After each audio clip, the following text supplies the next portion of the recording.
We're ready. Great. Welcome to the March 6, 2023 meeting of the CB6 Transportation Committee. My name is Brian Van Nieuwenhoven and I am the chair of the committee. Tonight we are joined by Assistant District Manager Brendan Berth. This meeting is called to order at 7:04 p.m. As a reminder, New York state law requires all community board members to have their cameras on and their first and last names displayed from the time the meeting is called to order until the time the meeting is adjourned. If your camera is not on and your name not properly displayed, you cannot count toward quorum. Members of the public, you can raise any questions or comments that you will have through the Q&A feature of Zoom. If there is time following the committee's discussion, we'll field questions from the public. Majed Abdul Samad has volunteered to take minutes tonight. Thank you, Majed. We'll now take attendance by roll call. Brendan will conduct the roll call. Committee members, I will call your name and you will unmute yourselves. When your name is called, please say present. I will announce if there is quorum. Majed Abdul Samad. Present. Michael Devereaux. Present. B. Disman. Present. Jason Fromowitz. Present. Matt won't be with us tonight. Larry Shire. Present. Gabe Terzo. Present. Brian Van Nieuwenhoven. Present. Ronnie White. I do not see Ronnie. And James Wilson. Present. We have a quorum. Very, very good. So now we're going to share the agenda. Aha, there it is. The agenda for tonight's meeting was distributed ahead of time by the board office and is reflected on the screen before you. If there's no objection, we will adopt the agenda. Members of the committee, if you object to adopting the agenda, you may raise your hand through Zoom, and I will listen for any objections to adopting the agenda.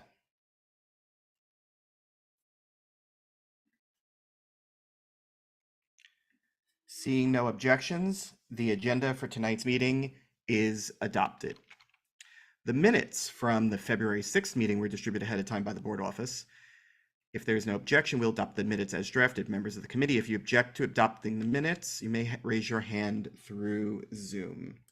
This is where I have to exit full screen because I can't see if anybody's raised their hands or not. All right. Seeing no feedback on that, the minutes from February 6th meeting are adopted. They will soon be available on the CB6 website. Now, in order for us to conduct an efficient meeting tonight, here are our standard ground rules. Number 1, no one may speak until granted the floor. Number 2, committee members, if you have a question about committee business or wish to make a motion, please raise your hand through Zoom. Number 3, the chat function should not be used for committee business or questions about agenda topics. All such remarks should be made on the record by raising your hand through Zoom. Chat should only be used to alert us to any technical difficulties you are having or to state in writing information that was already stated aloud on record during the meeting, like an email address or a web URL.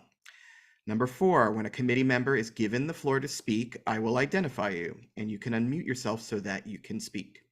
Number 5, committee members are required by the state open meetings law to have their Zoom cameras on and your first and last name displayed during tonight's entire meeting, from the call to order to the adjournment. If you must step away from your computer briefly, you are required to leave your camera on.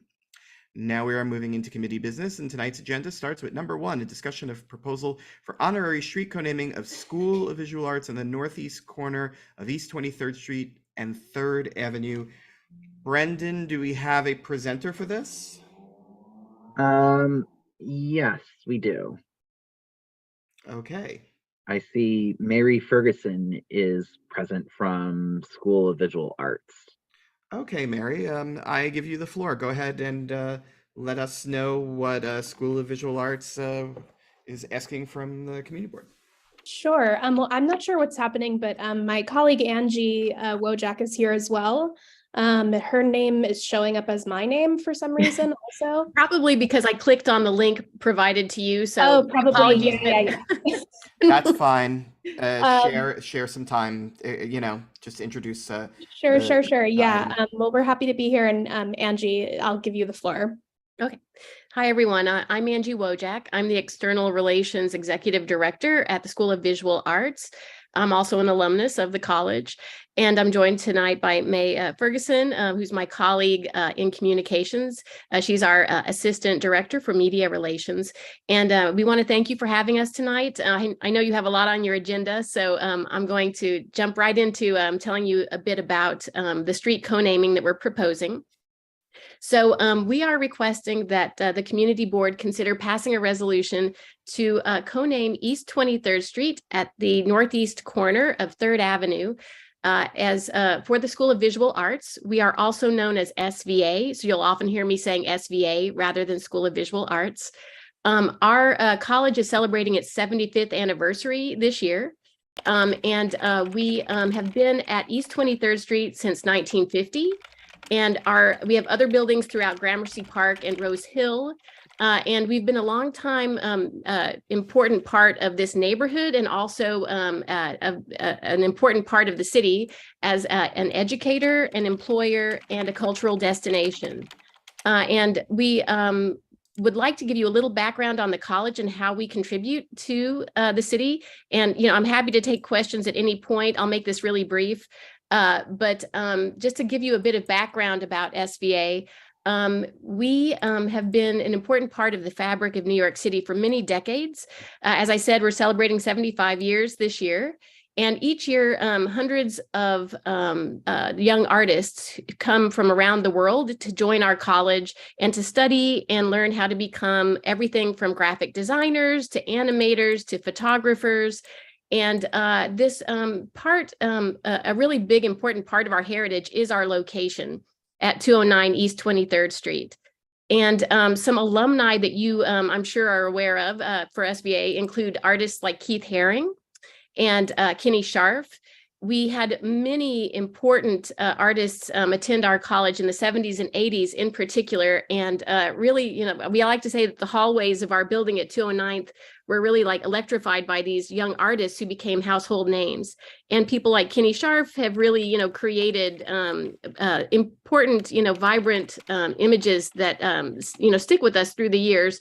And many of our grads get their ideas about their subject matter and careers from their experience and interaction with the city. Also, if you're not familiar with SVA, if you have ever seen a Pixar movie or a Marvel film, you have seen the work of our graduates. So we graduate lots of animators and world-class filmmakers, and we're very proud of their work. Also, our faculty are an important historical part of New York City. One of my favorite stories to share is that our longtime faculty member, Milton Glazier, was the creator of the iconic I Heart New York, I Love New York logo. And he was faculty at SVA for over 60 years. And he was our longtime chairman. And at SVA, we also have his archives. And I invite anyone from this group who might have a curiosity about exploring his work or visiting the archives or galleries to come visit us. Please, reach out to us through Brendan to get our contact information. We'd love to have you. And then to add just a little bit more about our students and how they contribute to the city. We do consider ourselves an important part of contributing not only to the cultural richness of the city, but also to the economy. We have over 4,000 students every year attending degree programs, and we have another 2,000 plus students every year who study through continuing ed. We have over 41,000 alumni around the world in 128 countries. So we are very proud of being New York centric, but we also have a very global reach in terms of the way that we affect and create cultural, artistic objects and experiences. So I wonder, May, is there anything else you feel like I should add here before we ask if there's questions? Would you like to talk about maybe the galleries just for a second?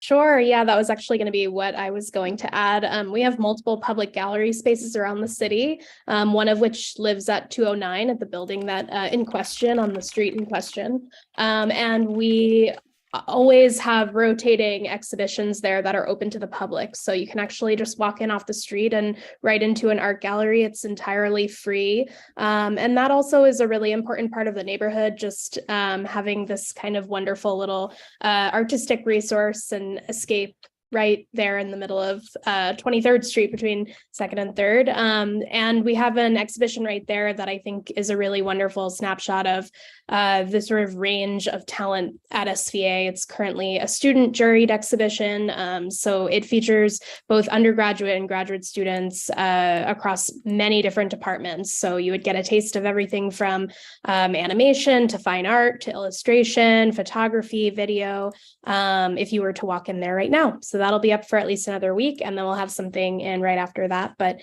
I would encourage anybody that is going through that area to just pop in and see what kind of work is coming out of SVA.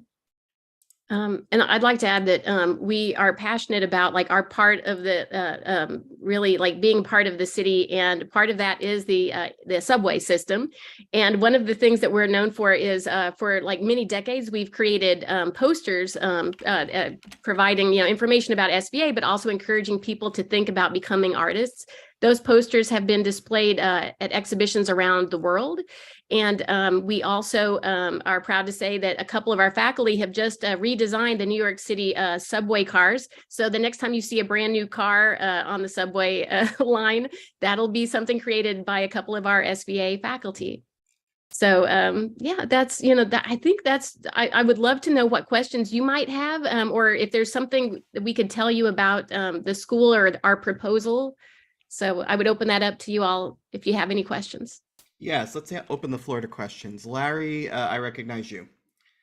Well, this is the Transportation Committee of Community Board 6. Could you tell me the names, or tell us the names of your faculty members who are responsible? Are these for the R211 cars?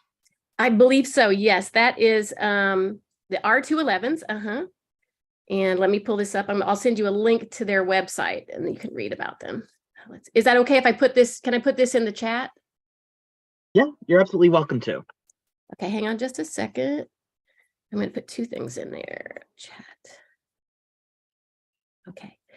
Their company is called Antenna Design, and that is a link to the subway car project. And let me get their names for you here in just a second. Okay. And on the same website, when you click on About, you'll see the names of the designers, and it's Masamiki Udagawa and Sigi Moslinger. And also, I'll put it, yeah. Yeah. And I'll put right under that link I just sent you, that there's a link directly to the designers, and they're the first two designers listed. That's like they're mostly teaching in our products of design department, and that department also we have students who design. They have proposals they put to the Museum of Modern Art design team, and they actually produce work that they select from our students every year. But yeah, I thought Transportation Committee would enjoy this. Yeah. I would also add for you that the current subway poster campaign was done by the late Marshall Arisman, who is the founding chair of one of our smaller but very prestigious graduate programs. And he was a very prominent illustrator for publications like New York Times and Time Magazine. So keep an eye out for those, as will be up for the next several months, and they're really cool. Yeah, Marshall Arisman, his, like, I think they use images of monkeys. So if you see monkeys in SVA, those are she's talking about. Yeah. Anyone else have any other questions? James, I have a comment. It's not a question, but I've seen the work of many of your graduates at the Museum of Illustration, which is on East 63rd Street. Yeah. And I compliment you on the quality and the diversity of their work. Thank you. Thank you so much. Yeah. Ronnie, you have the floor. Good evening, everyone. Happy Monday. What is the current exhibit that's being featured right now? Thank you. Sure, yeah. It's called Material Mythologies. It's sort of, like I said, it's a juried exhibition, so it features work by 12 students across different departments. So there will be all different disciplines. You'll see drawing, painting, photography, sculpture, but it's sort of meant to explore like mythology, symbolism, fantasy, and then I guess like how that connects to the material world. So that's a very broad way of describing it. There's a much more in-depth artist statement, but I can put a link to that exhibition in the chat as well. And that goes through this weekend and then, or I guess till next Monday. And then probably like within a week from that point, we'll have a new exhibition going in. We always have rotating exhibitions in there. Okay. I am, as chair, I'm just looking at to see if there are any other public questions for the SVA presenters. If not, thank you for contributing. While we remain on this agenda item, I'm seeing if there's any comment or question. Majed, do you have your hand up? I recognize you. Yep. So I just want to say thank you for presenting. I'm curious, looking at the guidance that we have for CB6 for co-naming streets, obviously all of those are met by SVA and even exceeded. I'm curious whether there are other institutions or cultures, I want to say, just tenants in the same area who, might also want their name on that same location. It's a really dense, super diverse area. So Yeah. I'm just curious. That's a good question. I was thinking about that myself today as I was looking around at our neighbors. And I mean, and I can't say that I'll give you the name of all of them, but I mean, we're the public library. There's like a small like hospital nearby. I'll tell you that actually I know there's some satellite campus, like small campuses around by like for example, Baruch. Today, a Baruch professor came by, and we actually had a petition that we've started to, for co-naming the street. And he stopped over and he said, "Oh, this is great. I teach at Baruch, and I'm really happy to support, naming SVA Way for this section of the street." And then as I'm thinking about other things on that street. I think, if I were to put myself in the shoes of like a similar institution that might be anywhere, nearby or another business, I think there's nothing because we've targeted that one, corner and street. So it's like really, East 23rd between 2nd and 3rd. And so it would really be, primarily in that one place and on that one corner. I don't think there's anyone right there that, would have an issue with it, because other things are like restaurants and and a lot of the block is taken up by like a portion of our dorms. I don't know, May, do you have thoughts on that? No, I think you've covered it really well. I mean, yeah, I think we have, from what I understand, like a pretty neighborly relationship with that particular stretch and with the various areas where we have buildings around the city. But yeah, I can't think of anything that would be like a direct competitor or anything. Got it. Okay, thank you. And just as a follow-up, and maybe then Brian might know more. I know we need to collect a certain number of signatures. Are those all just from students and the SVA community, or are there, from neighbors, as you mentioned, who would be open to this and would be supportive of it? We've been collecting it from just various people who are passing by the area. So it's been some people have told us that they live in the neighborhood. Some are students who are or faculty who are going into the building, and some are people just there on business. Who stop and some people were alumni who didn't even know they weren't coming by the school for the purpose of visiting the campus. But that street is for those of you who are pretty familiar with it, is pretty business oriented. So it's not really so much of a neighborhood where there's lots of people. There's not a park right there, or not until you get over to Madison Square Garden. So it's a real mix. And right now, we have I believe that the guideline said it's preferred that you have 100 signatures. We're halfway there, and I'm confident by next week we could provide you with copies of those, and we would make it to 100 signatures or more. So, yeah. Okay, thank you for that. Okay. B, you have your hand raised. You have the floor. Thank you. I was actually going to follow up on the question. While you're collecting the petition, have you told the other stores or other institutions what you're planning to do? So there'd be no surprises in the neighborhood. And also, I just want to compliment your organization. Marjorie Strider was a very dear friend of mine. She taught on the faculty for years before she died. And my godson went to the school. So Oh, I'm very familiar with it, and it's quite an institution. But I just wondered if you've had informal discussions in the neighborhood. we have not, but something May and I were talking about today is as part of our process to complete the 100 signatures, we were going to go door to door to all those businesses and, ask to speak to managers and, in addition to staff, but, store managers to ask them to both, sign, our petition, but have an awareness of what we're doing. So. And I'd be happy to, like, whenever we do, collect those signatures and we start to do that, I could ask that anyone representing those businesses maybe put like an asterisk by their name to just show, that they're a business, person, or put a little note there about who they are. So. And I would also just add that like that building that we have on 23rd Street is pretty sizable, which I think speaks to the sort of contribution of SVA students, faculty, and staff that work there that most likely, patronize those businesses pretty regularly. So I think we're also sort of contributing to the economy of that stretch just by sheer, traffic coming in and out of our building. And yeah, I think, those businesses are important to the fabric of our school also because they serve our students and our faculty and admin. So.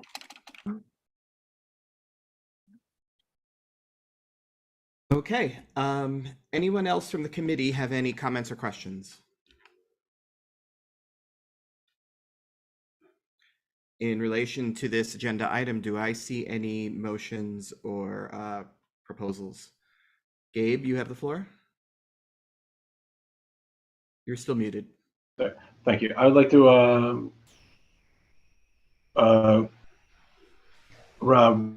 motion of no objection. Okay, I see a second for that. Majed? Second. Okay, so we have this open. Does anybody want to make any other comments in favor or against the proposal for a motion of no objection? Larry, you have the floor. It's just a matter of the timing. And I'll note that the signatures are not fully collected, so we could vote, and the board is meeting on Wednesday.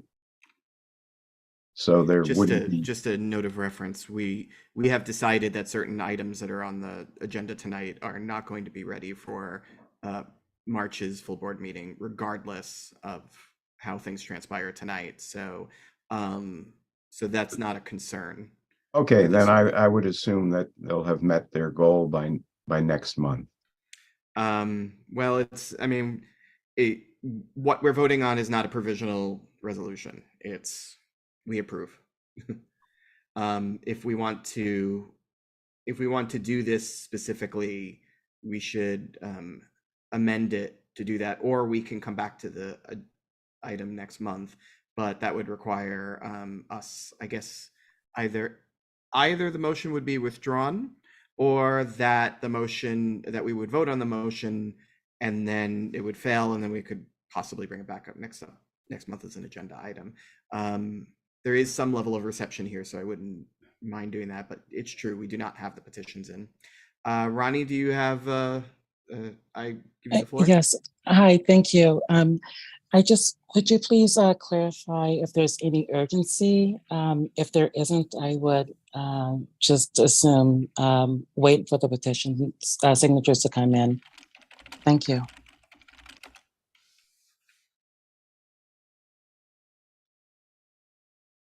Yeah, so we have what we have stated. I think if nobody else has any other comments, right now what we have is a motion before us to advance a no objection resolution. Nobody has made an official amendment to that. We don't actually have a resolution written up for this either. So we can just kind of What do you guys think? Gabe, do you think that we can just come back to this next month and actually have a vote on a printed resolution? Or should we, or Brendan, should we have an actual like hands up vote tonight so that we can get to that point where we know that we want a written resolution? So I'll start by saying that procedurally, unless the person who made the motion withdraws the motion, that there is currently a motion that's been made and seconded to vote no objection to this co-naming proposal. So just as a matter of procedure. Okay.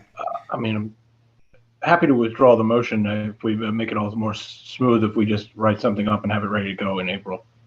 Hold that thought 1 second. B, you wanted to weigh in on this? Yeah, so I was going to ask if he would amend his resolution, and I know I generally object to it, but that we approve no objection to the resolution, and it will be presented at our April meeting. This way, we don't have to table it and come back to the April meeting Right. with another resolution. So a motion of no objection, that they, with an amendment, so this is for an amendment that the resolution would be for no objection. To be with- presented at our April meeting. Yeah, Brendan, can we do something where it's like, you know, provisional to the signatures being collected, or is it better if we actually just have a vote on a fully formed resolution on April's meeting? Procedurally, it's probably better just to make sure that the petitions come in, that the signatures come in, just to make sure, just, you know, without having the awkward question or issue of like, what if for some reason the petitions don't come in? Okay, so B, like for the moment, I will put that out there as the motion to amend for the provisional thing, even if it is not the kind of the neatest way to do this. And I will entertain anybody who wants to give a second to that. Ronnie, you have your hand up? Second.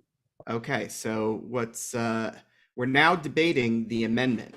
Does anybody have any comments on this amendment? That it's good, that it's bad? Very specific to the amendment. All right, B, you still have your hand up. Yeah, I was going to call the question. Okay, calling the question on the amendment. Anybody want to second that?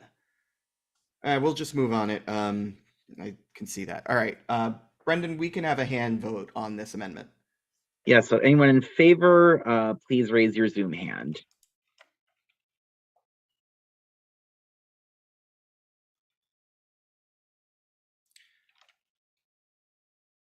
All right, I already see 6 hands up. Give a couple more seconds. That's Mike. Yeah, so we have 7 committee members already. Then, if you want to give it a Yeah. few seconds for an official count, the motion carries. Yeah, yeah, everyone can put your Zoom hands down. And just as a matter of procedure, anyone who is opposed, please raise your Zoom hand. I'm going to lower my hand.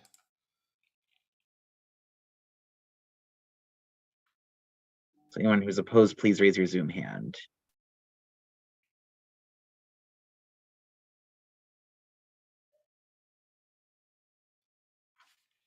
Okay, I don't see any raised Zoom hands, so the motion carries. Okay, now we're back to the debate on the motion as amended. So it's Gabe's no objection motion with B's amendment. Do I see any other additional comments before we go to a vote on that? See no other comments, Brendan, let's vote on this now. Okay, so when I call your name, please say whether you are in favor, opposed, abstain, or abstain for cause. Majed Abdul Samad, Favor. Mike Devereaux, In favor. B. Disman, In favor. Jason Fromowitz, In favor. Larry Shire, In favor. Gabe Terzo, In favor. Brian Van Nieuwenhoven, In favor. Ronnie White, In favor. and James Wilson. In favor. Okay, With a vote of 9 in favor, nobody opposed, abstaining, or abstaining for cause, this passes. Okay, that will be advanced to our full board. We will write a resolution for it. Because of timing and priority, that vote will happen in April and not 48 hours from now. Thank you for bearing with us on that. We hope you guys understand, but we will go to our documents to craft a resolution on that one. Thank you for coming and presenting, Mary and Angie. Sure.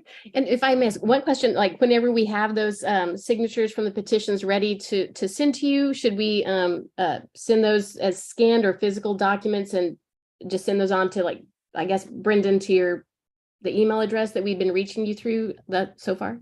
Yep, you can send it there. And then once you send that, I can present the signatures to the leadership of our transportation committee. Great. All right. Well, thank you, everyone. Thank you for your time. Thank you so much. Thank you. Good evening. All right. All Have a right, good night. moving on to agenda item number 2, continued discussion of a request for parking regulations enabling handicap access at 25 Tudor City Place. Brendan put the resolution up on the screen.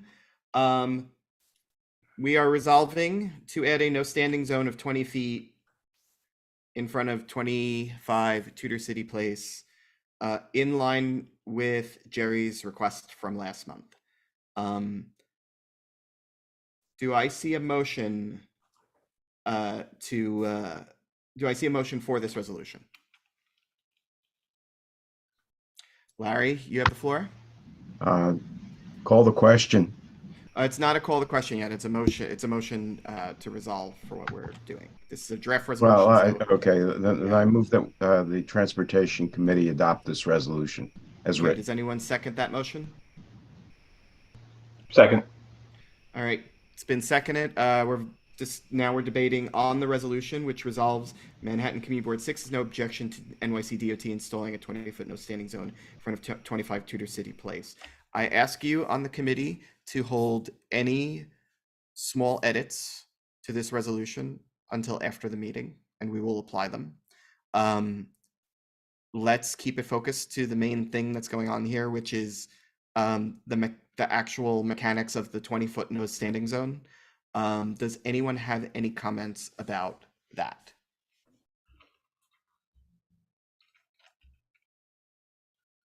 Majed? Actually, I'm just curious, is there a role for the committee to make to provide more details, or does DOT just take it and figure out the logistics of, where does that 20-foot start, or, how many parking spots are lost? Is this DOT's job or ours?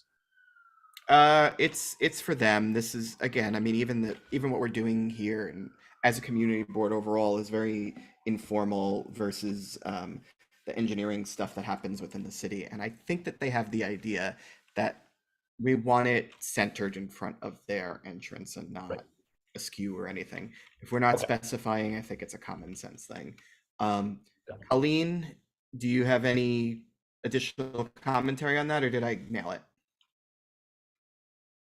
You can let me know if you unmute. I'm looking at your mute key. Anybody else have any comments on the proposal, on the motion on the floor? Good evening. I just would like clarification on any sort of signage, and that's about it. Otherwise, I'm in favor of it. That's all. Okay, there's no existing signage. There's no zones on that block for a very long time. And this would add signage for a 20-foot no standing zone centered on the front of 25 Tudor City Place. Couple more seconds, I'll give you guys.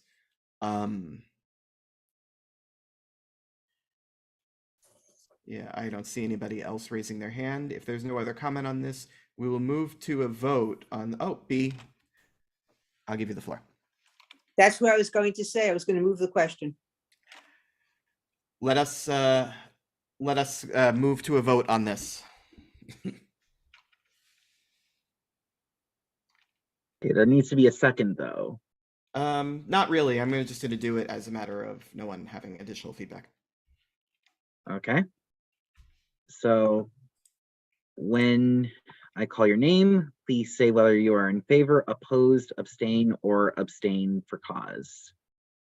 Majed Abdul Samad, In favor.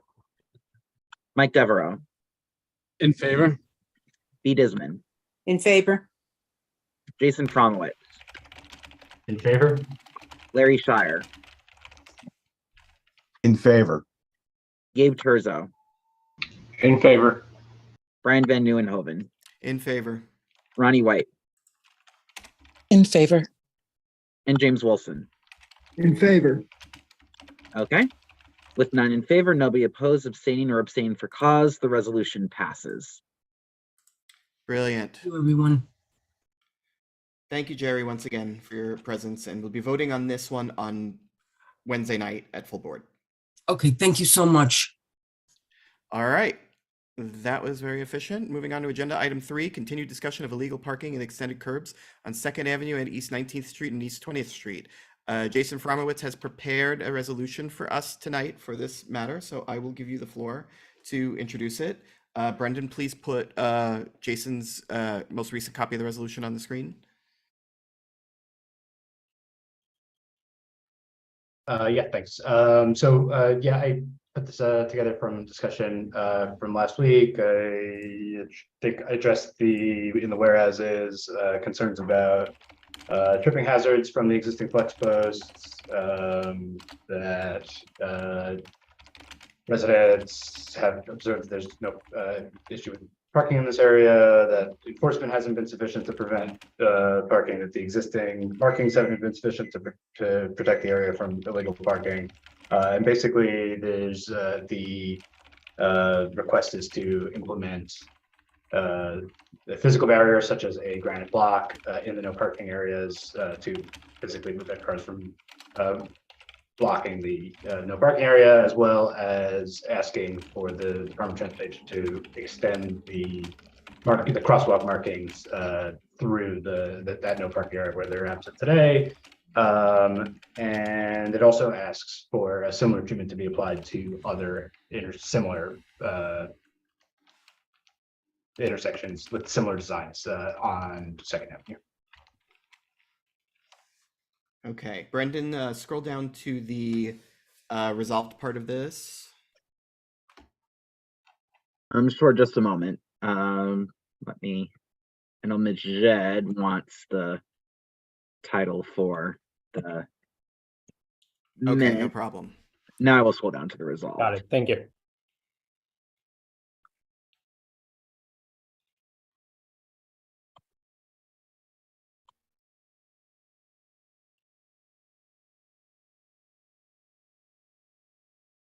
Okay, does anyone have a motion in regards to this proposal which we debated last month? Larry? I actually have a question. Jason? Would it be possible to reference, and I did the meeting minutes last month, to reference the ultimate a raising of this area as a kind of a concrete island, and this is maybe an interim measure before that? Yeah, I agree with that. That would be a good useful addition. Do you want to do that live or? Yeah, why don't we do it live before there's a motion? Okay, cool. Maybe another further resolved that. I think in regard to the initial resolved to install in advance of the creation of the elevated pedestrian refuge island, Community Board 6 requests that Department of Transportation install. I So- think that comes out as a middle resolved, like an additional resolved that DOT upgrade any such designs to a raised curb pedestrian refuge. We could go either Raised way, concrete Brian. curb island pedestrian refuge. Does So that how would this sound be like worded? it gets the job done, Larry? I think it could work either way. Regardless, if I can just make sure that the wording is correct. So be it further resolved that the New York City Department- Install a, That the board Um, requests that DOT. install a raised pedestrian refuge island.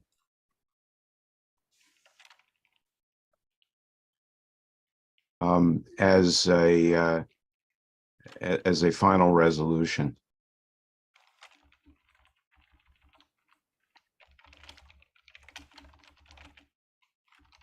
Great.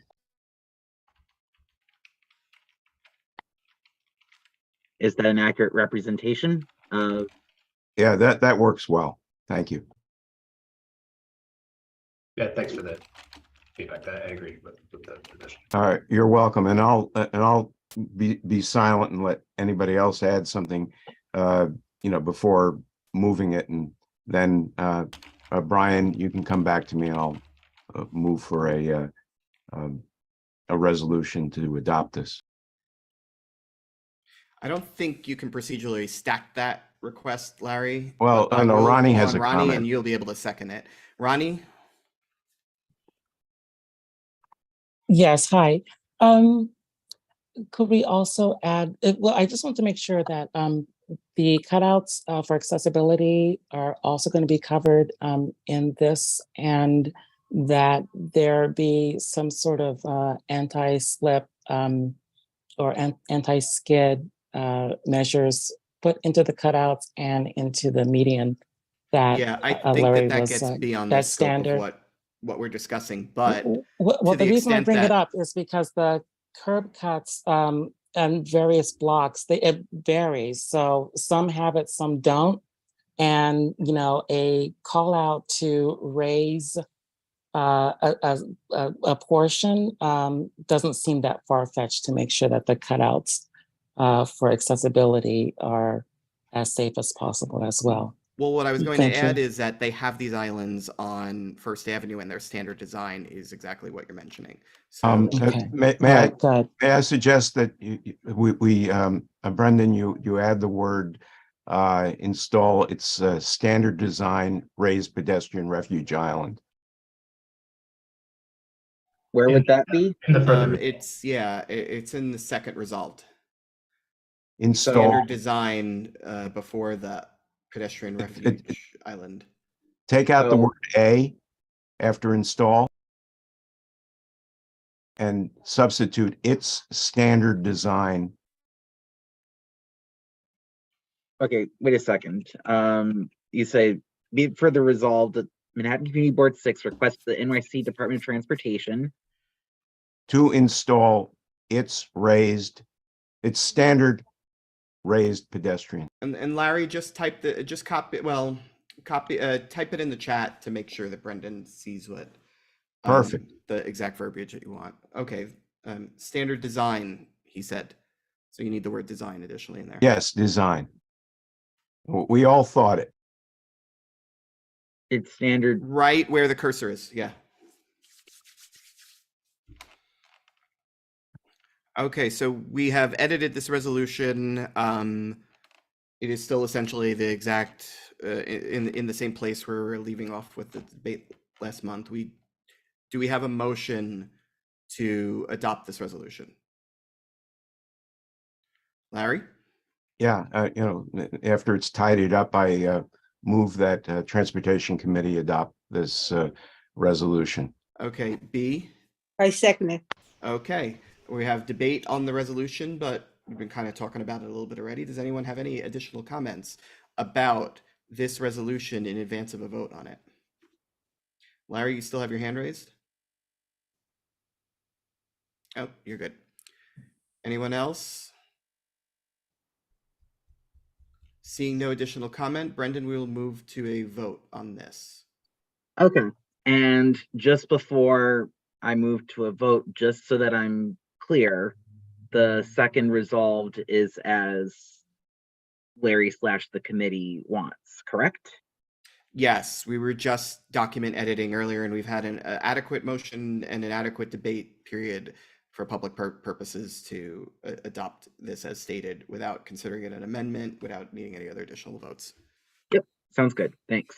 So with that, please say whether you're in favor, opposed, abstain, or abstain for cause. Majed Abdul Samad, In favor. Mike Devereaux,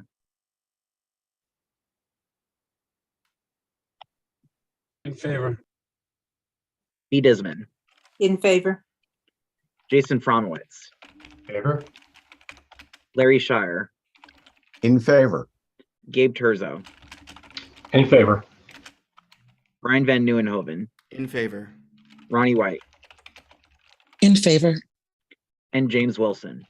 In favor. Okay, the resolution passes with 9 in favor, nobody opposed, abstaining, or abstaining for cause. Okay. Thank you, everyone. We will be moving on in the agenda to agenda topic number 4, discussion of pedestrian safety along the East River Esplanade from East 34th Street to New Wave Pier. We do not have a prepared resolution for this. We do not have a presenter for it. We have reached out to the NYPD precinct of the area. That's the 17th, right, Brendan? Yep, that is correct, the 17th precinct. We got a standard DCPI statement out of NYPD on this and got no additional feedback. Apparently, at some point in time, as reported on social media a couple of weeks ago on a Sunday, middle of the day, broad daylight, a car ended up so far down the pier, destroying the dog run that was just open in November. It boggled the mind that it could happen in the normal flow of traffic in Manhattan. Nonetheless, the statement that we received implied that it was an honest mistake and that there were no bollards at the entrance to the pier all the way down like 3 blocks beforehand.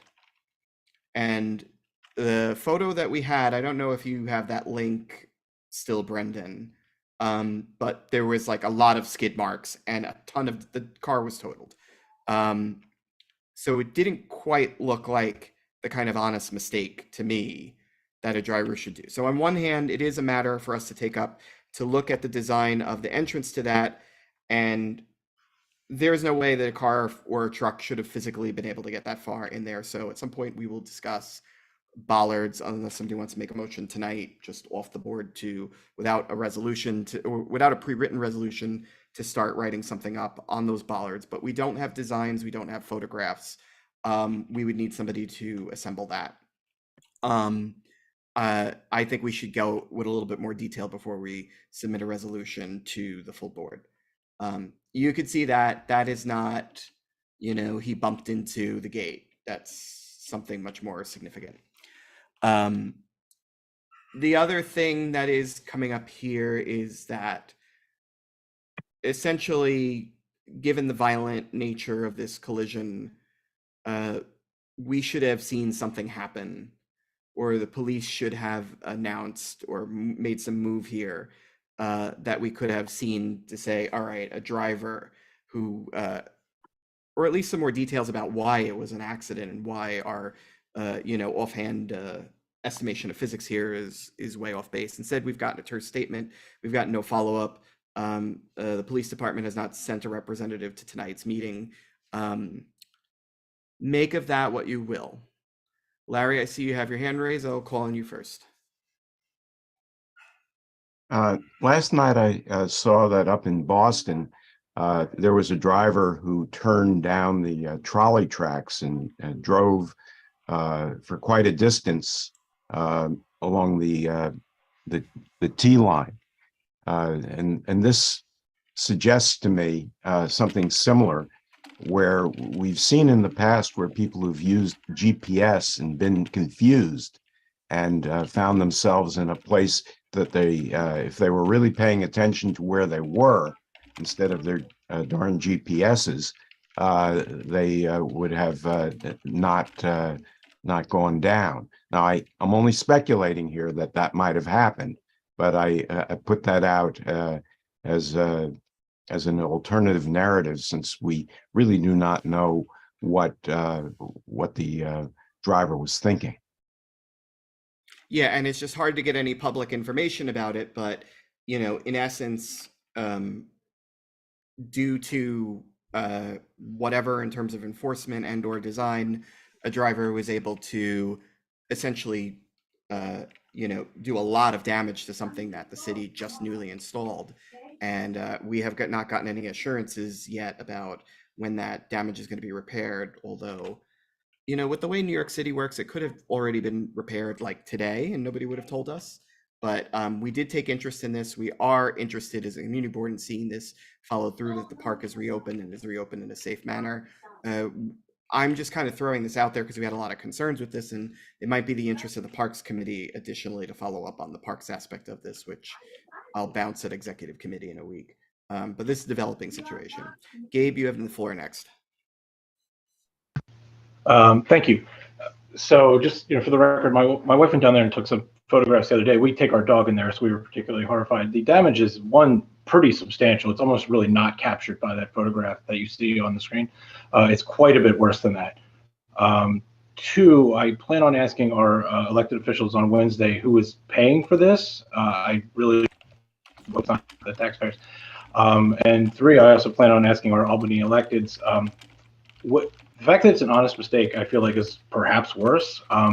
Design is a problem, sure, but an honest mistake of this magnitude, I feel, disqualifies somebody from operating a motor vehicle in our neighborhood or anywhere. And that's the angle I plan to pursue with our electeds on Wednesday. I think it's extremely egregious, and no degree of honest mistake here is acceptable. Fair. B, you have the floor. Yeah, I want to follow up on that. I actually think the lack of cooperation of the 17th precinct is really significant.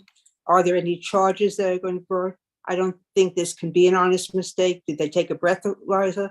There's a lot of questions that go into this. And I think it's important also, who's paying for this? Is this something that they're bringing against the driver? I think there's a lot of questions, but I do think we need more details, Brian. Yeah, and I would want to get those details, including, to be fair to the precinct, who may be temporarily withholding details for the sake of a police investigation.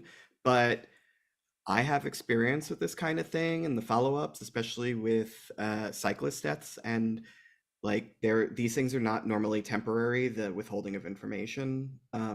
That could be something that, now that this is in front of us, you may take interest in. I have not put anything specific on the agenda, but we can talk about this in the long run. Jason, you're next. So I don't want to take away from the seriousness of this particular incident, because I think I agree, it's very concerning and for a number of reasons. But I did want to raise just in general also about safety in that area. So just south of that area where the driver entered the park, there's a NYU parking facility, open lot, adjacent to the helicopter port. And that area also is frequently, in my opinion, is a hazard for pedestrians. They often extend the parking beyond the boundaries of the parking lot and often into the crosswalk and somewhat of the intersection. So I think in general, this entire area between 34th Street and 36th Street is just, there have been improvements, but it's still not optimal for pedestrian safety. Yeah, understood. Ronnie, you have the floor next. This particular stretch has been, as we all remember, the bane of what really irked Jean. And also, I was wondering if we can relook at the entire area, because what everyone has brought up is, it just raises too many questions. I would love to see more photos, and if they did do the work, then was wayfinding and signage and safety procedures removed, or are they not installed yet? everything, we need to have more answers like that and to, rectify the problem as soon as possible. All right. Michael, you have the floor. Thanks, Brian. I just want to go back to, it could be an honest mistake, but a lot of people make honest mistakes and they still get tickets and fined for them. I know Google Maps sometimes tells you can make a right and you can't make a right because there's a sign there. And if you make the right, you're still going to get a ticket. It is an honest mistake, but there was a sign that said no. So no matter what their excuse is that it's an honest mistake, it's still careless driving, maybe not reckless. I mean, I would say reckless, but I know careless is a stretch down at the least, careless driving. So I would hope that the driver, has something or had to pay for, the damage done. The other thing is, in the morning, I go down underneath the FDR Drive and this parking lot, and, it's not the lot. I can't blame the lot as far as the people parking in the lot, but they come in and they block the whole service road of the FDR, and people can't make lefts and can't go straight traveling north because they're trying to get into the parking lot, but they're sticking out. I think it's something that does have to be addressed, and there should be at least, a discussion with the owner of this lot about the obstruction of traffic and the traffic buildup because of this lot in the morning. Okay. Thank you. I'm trying to see who hasn't commented. James and Ronnie. Well, Ronnie, you commented, right? Yes, but I have another comment. Oh, okay. James, do you want to weigh in on this one since we're kind of going around the whole committee? Yes. Well, we have experience with that general area for quite a few years. I think we definitely need better police enforcement in that area. Yeah, and that might be a challenge because I agree we need something along the lines of maybe that we need more design features to prevent wayward drivers, but we could also look at the possibility of getting police. My concern is that, what police can do is chase after somebody who's already starting to do something. I think the nature of this particular incident means that they would have just been witnesses to what had happened rather than actually being able to get in front of it. But I think traffic enforcement has been a high priority for this board for a very long time. It's in our district needs statement every single year. There is an issue that the city does not manage this on a district by district basis. So we're kind of just throwing it out there, and it's not proportioned in a way that it would come through as a district needs or budget item request from OMB. But the city should be listening to what we're saying, and it should have expanded on this a long time ago. And it is frustrating for us to see that the asks that we have are not being really handled in a joint community way, other than those open community council meetings, which they're not really going to know if we start pressing them on details of, where cops need to be stationed or whatever. Then there's a whole thing with the traffic enforcement agents where they're there to wave traffic through. They can't write tickets. They can't really do enforcement. This is a whole thing with that. And then additionally, just, what priorities the police choose to enforce. And, a lot of precincts in Manhattan and, the more dense parts of Brooklyn have very high ticket stats for writing bicycle tickets and very low ticket stats for writing speeding and red light tickets and things of that nature. Larry, you have your hand up. I'll give you the floor. Yes. One engineering solution might be a removable bollard that for service of this waterfront pier, the Parks Department people could take down the bollard, for example, if they needed to plow the area from snow, or remove trash cans, and the rest of the time this would be a impediment to someone inadvertently getting lost and making the situation impossibly worse. Yes, I think putting some sort of removable obstruction there should have been done from the very beginning, and seems to be an obvious design element that is missing. And one thing that we can do is we can request that. And so let us take a month off from that though. Like let's put a pin on it, just because I want to make sure when we request it that it's going to the right agency. And if the agency isn't NYC or NY State DOT, that we get the request over to Parks so that they can request it if it's on Parks territory.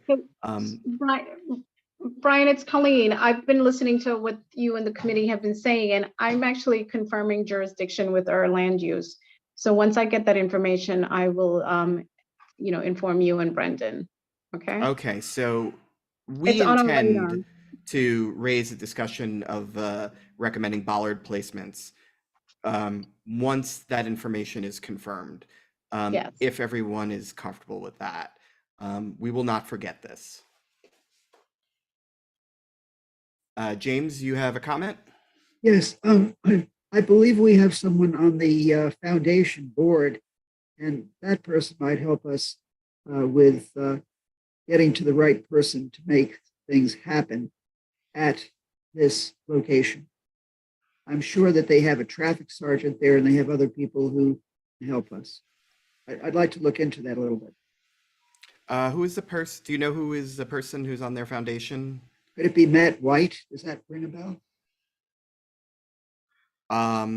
We can have the office check into that. Brendan, just Is it put Matt a note. White? Brendan, do you know? No, I'm not sure. Okay.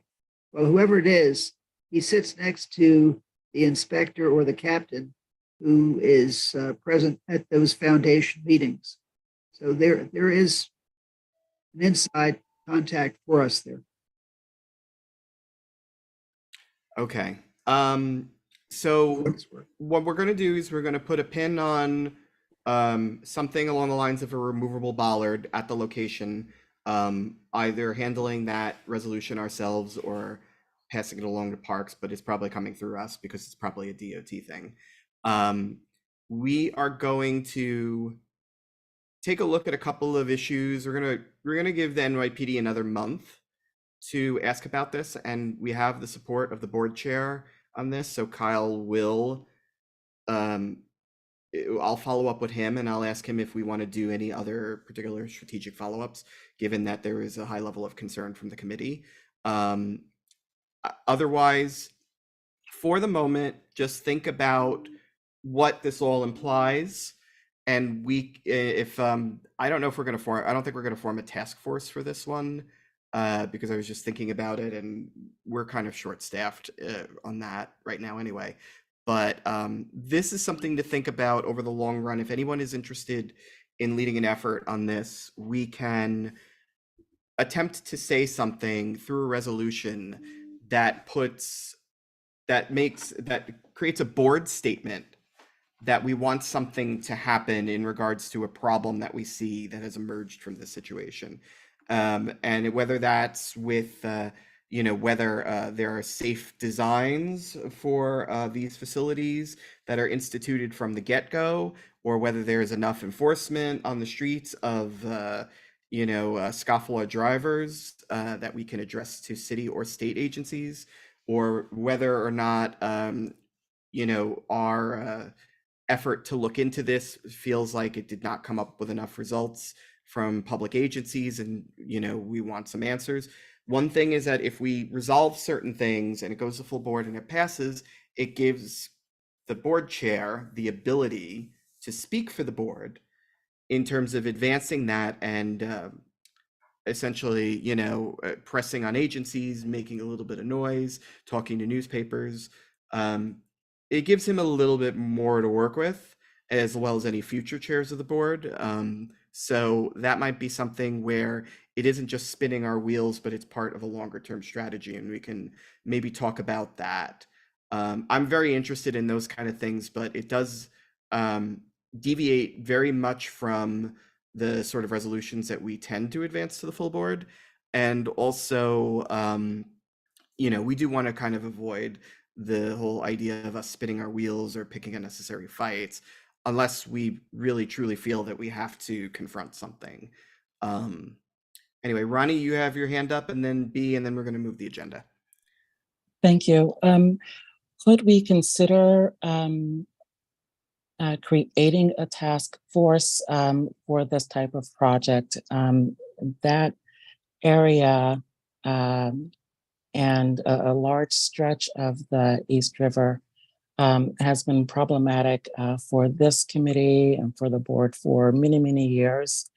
And, for something like this, for a vehicle to, it could be a fluke, but there must be something that someone did not, I don't know, I don't want to speculate, but that it's just been problematic. So maybe if we could just be open to the formation of a task force, if from the information that we received from our visitors on this subject next month.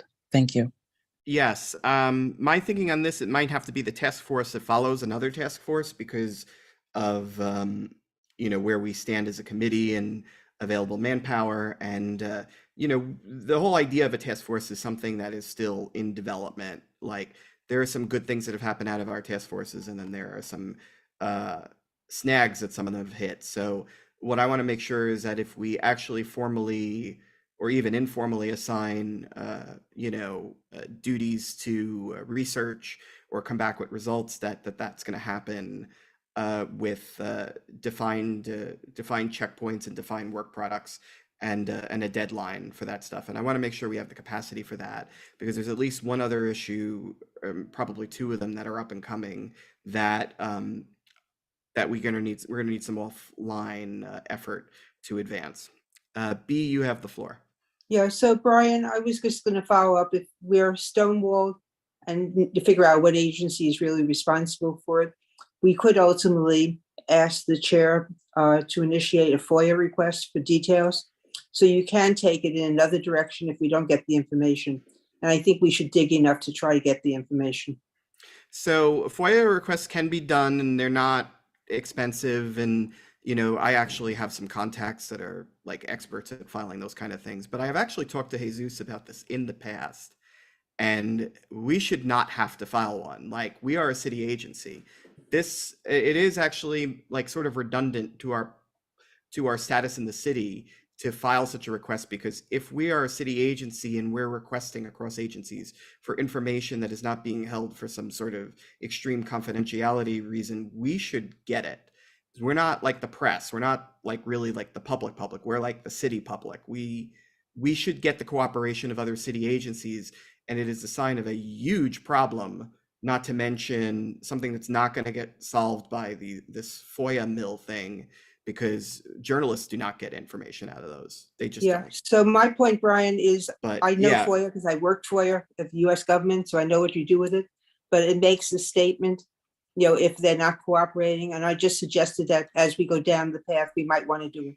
strategically, yes, it could do that. But then Yeah. there is also a small bit of philosophical agreement from Jesus about whether or not we should. Yeah, do well, But that's another I'll keep it in mind. discussion. Yes, that's another discussion. I just wanted to say that out loud, and he's got a point, but also you have a point. Brendan? Yeah, the one other consideration when it comes to a FOIA request, and you probably know this all too well, B, through your own work, is that they can take a while for information to get to us, sometimes several months. So, Yeah, just a Brendan, I was consideration. talking about, I know that it could take years, by the way. Let me just Yeah. say, but I'm talking about strategically and politically. If you're not getting a response, it shows you that there's an interest. But this is for another time. I just think we should see if we start getting information. Fair. So for tonight, do we have any other comments on this particular item? Seeing no additional comments, we are going to move the agenda, and we will revisit that in the future. Thank you for all your input on that. Agenda item number 5, continued discussion of NYC Department of Transportation's 3rd Avenue upgrades and revisiting the CB6 Commission study by Sam Schwartz Consulting on 3rd Avenue. Gabe, you wrote a resolution on this? Yes, I did. Per the previous discussion, we decided that it was missing a few things. We wanted some bike lanes and we wanted to look at some bus lanes. So we simply took the previous resolution that was passed in 2021 and added some additional resolve clauses. One was to ask for a bike lane along this stretch of road, and the other was to ask for traffic engineers to study the possibility of a Third Avenue bus lane, which I could say colloquially would mean a lot to me and my neighbors, but I know it's not as easy. It's easier said than done. Okay. Let us scroll down to the resolved part of this.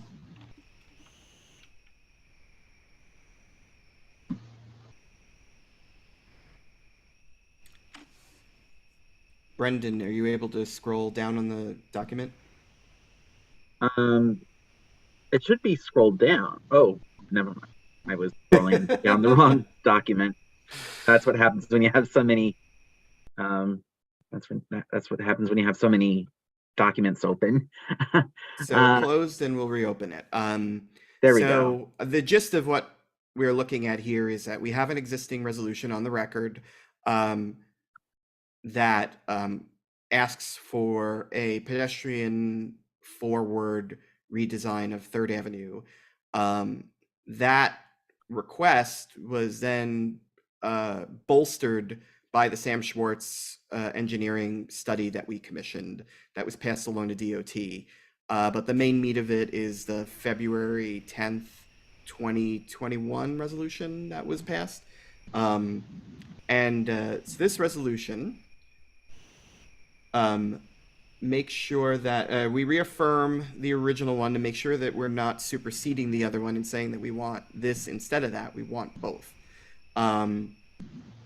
But we're asking for a Class 1 bike lane to be installed with the designs that we're suggesting, which DOT would have to kind of figure out the situating of. We're not going to micromanage it, but we're going to say that this is an additional priority for us and not just a side option the way it was in the Sam Schwartz engineering report.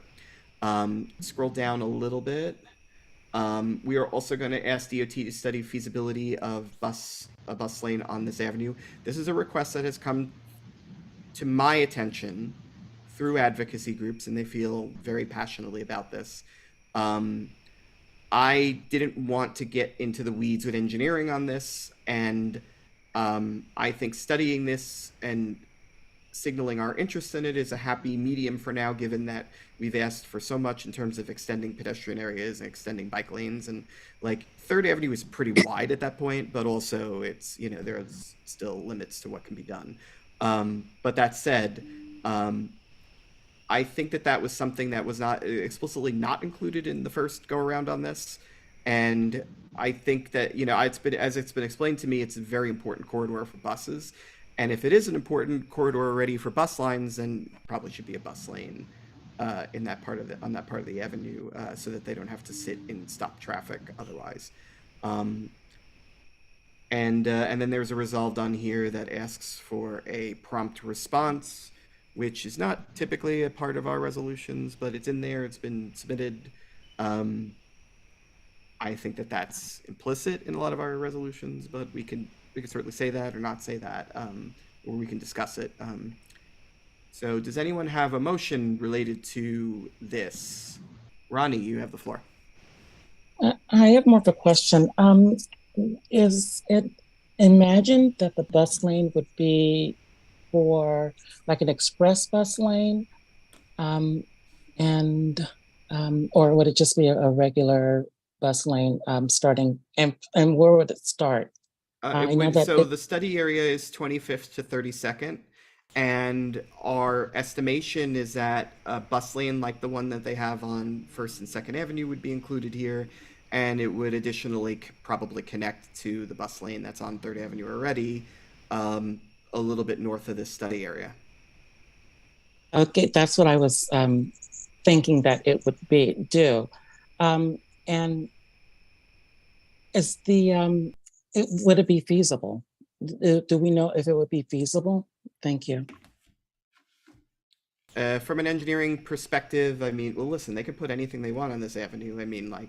you know, the feasibility is something that if they're not going to go with the Sam Schwartz engineering design as it was handed to them, then they're probably going to do their own design and they're going to study it anyway. So we're just saying, you know, if you're coming to us with this, it should probably include a bus lane. Just so you know, the transformation of 3rd Avenue north of 59th Street is including a bus lane. It's just not including any sort of pedestrian entertainment refuge or public space areas. Michael, you have the floor. Thanks, Brian. I just wanted to know, you said advocacy groups. Could you name which ones are involved in this? Yeah, I mean, transit-friendly advocacy groups in the city include Riders Alliance and Transportation Alternatives, and I've talked to a couple of people who are members of virtually all the groups, and you know, they feel very strongly that they don't understand why we passed the plan in the first place that didn't include a bike lane and a bus lane. And these were individual one-on-one conversations. This is not official outreach. We don't have a letter from these organizations, but there is a lot of work online, including New Third Boulevard, which is an effort by one of the organizations to advance this, where they have all of these elements, including the bus lanes, including the bike lanes, including the public space. So they're pretty much on the record of pushing this forward.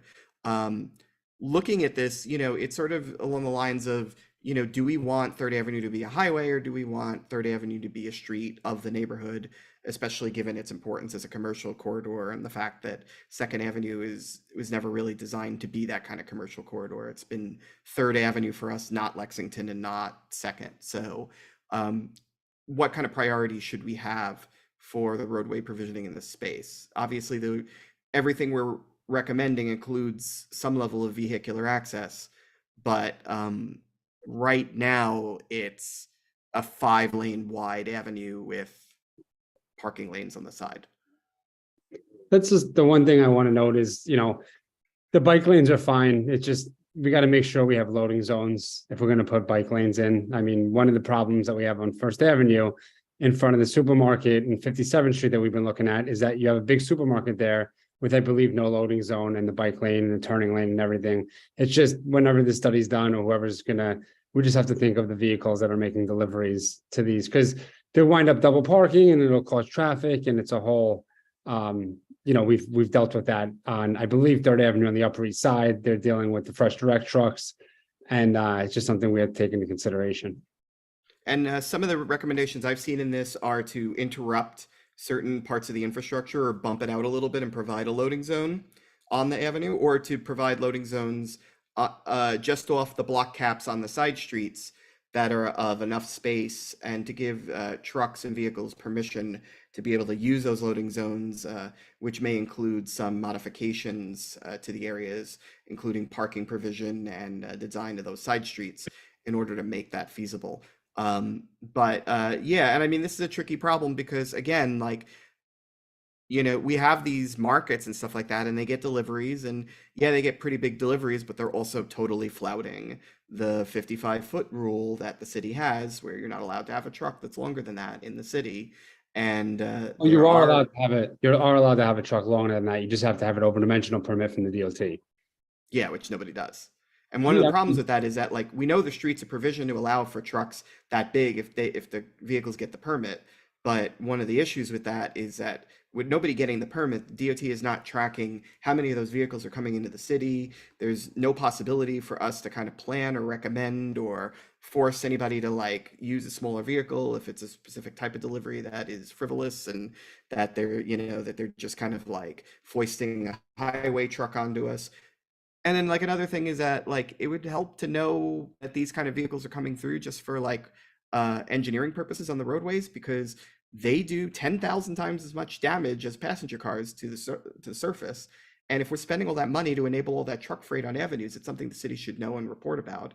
We have a way of doing that right there, but DOT and NYPD are uninterested in the law that's on the books. And the one, you know, issue about the side street loading is that then you're giving trucks the permission to go off truck routes, and you're kind of going to have a culture of more trucks going off truck routes, looking for loading zone and circling the block. Whereas on the avenue, it's just you're in a big avenue and you have the trucks there and they don't have to go like what we had on 87th Street, I believe, where the biker was killed on the side street. You know, believe me, I'm in the trucking industry and it's best to keep the trucks off the side streets as much as we can. So putting loading zones there, you're inviting them to come on the side streets. I think part of this is that we're being non-specific about this so that we're allowing for us to have an evolving conversation about how this can be done. But I think we all know it can be done. And it can be done in a way that that if we have these like one-off uses of extremely large retail spaces that require some sort of freight drop-off, we can try to work with them and do it. And some of the places have been very cooperative about this, but also there's just so many retailers in the city, and a lot of them are just quite irresponsible about how they do the business in this way. Like Dunkin' Donuts has like, you know, storefronts with like, you know, narrow 2.5-foot doorways, and they're dropping pallets off in front of the buildings. Like that's crazy.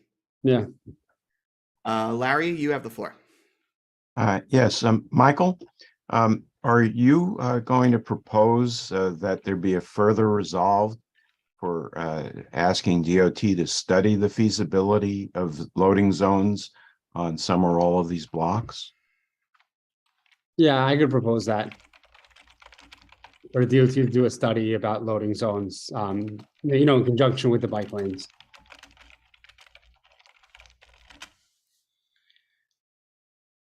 I'm going to type out this resolved clause just to make sure we're on the same page language wise. So that said, do we have a motion to adopt this particular resolution as it's going to be written? I'll let you write it out, and then I'll call on somebody.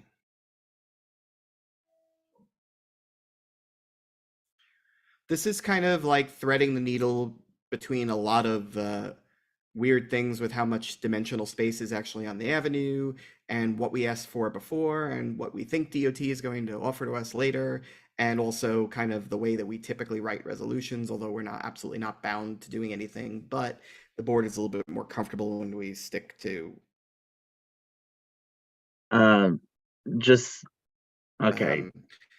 We stick to habit as much as possible. So we just probably have to sell it harder at full board if anybody has any questions about what we're putting certain things in there. But I think that this has a mix of, you know, it could be good for everybody. And it would be like we were talking about with the last reso, a way of strategically building ourselves up to have the right discussion at the time if DOT is ready to move on a design. Oh, what? All right, Gabe, you had your hand Can raised I first. can I'll I recognize you. just ask if it should be limited to the bicycle lane and not also the bus lane? The two sides of the street might potentially need loading zones. I was thinking that maybe you just, you know, take out the bicycle lane part and just say, you know, loading zone on both sides of the street. On the east and then you should move that resolved afterward and just make it generically in conjunction with any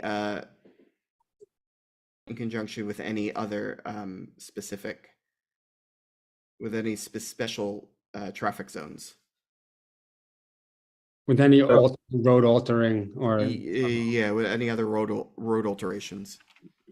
So where should so first of all, is the resolve clause good as written, and second of all, is it good where?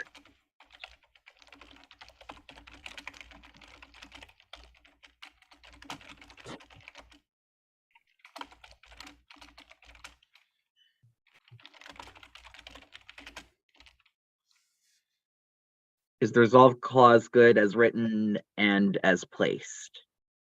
I think it's good as written, but perhaps it could drop down a paragraph below the recommendation of studying the feasibility of a bus lane. Okay.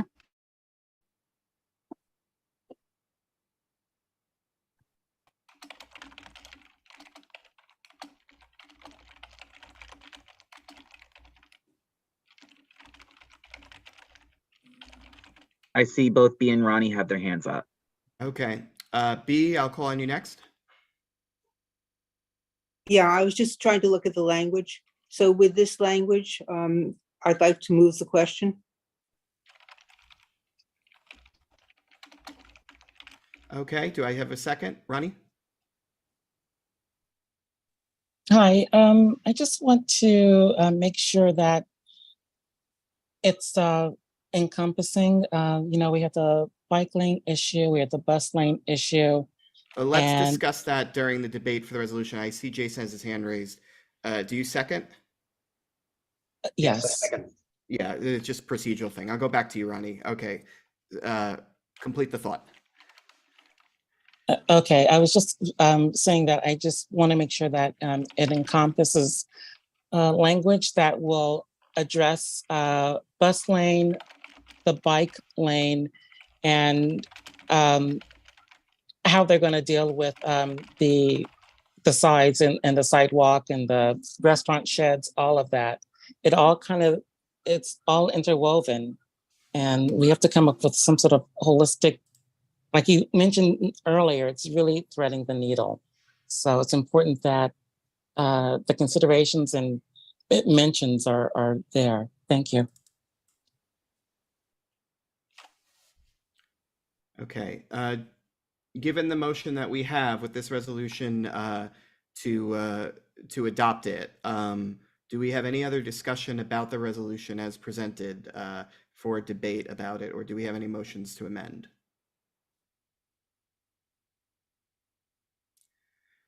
Seeing no further feedback, I would like to move this resolution to a vote by the committee. Okay. When I call your name, please say whether you are in favor, opposed, abstain, or abstain for cause. Majed Abdul Samad, In favor. Mike Devereaux, In favor. B. Disman, In favor. Jason Fromowitz, In favor. Larry Shire, In favor. Gabe Terzo, In favor. Brian Van Nieuwenhoven, In favor. Ronnie White, In favor. and James Wilson. In favor. The resolution passes. Fantastic. All right. That concludes agenda item number 5. Moving on to agenda item number 6. It is 8:30 p.m. Continued discussion regarding safety issues at East 57th Street and First Avenue. We have 2 resolutions for you tonight, and one of them is kind of a work in progress. Let's discuss the traffic light one first. Gabe, do you want to present that one? Sure. As you know, we looked at what's been done to improve intersection safety around the world, what's been done successfully, things you can control, things you can't control. And 2 things that you can control are placement of traffic lights and crosswalk design. This has been done very successfully all over the world to place traffic lights only on the near side, where the drivers cannot see the traffic light from the intersection. They have to make all decisions from the approach, so they can't, it makes them less likely to speed through and makes them unable to make decisions in the intersection. And as for raising the crosswalk to the grade of the sidewalk, this can be built into sort of a speed bump to prevent further speeding in the intersection. So this is a resolution to basically just copy that design that's been done successfully elsewhere. Okay. Let's scroll down to the resolve part. Is somebody's not on mute though? Let me see something.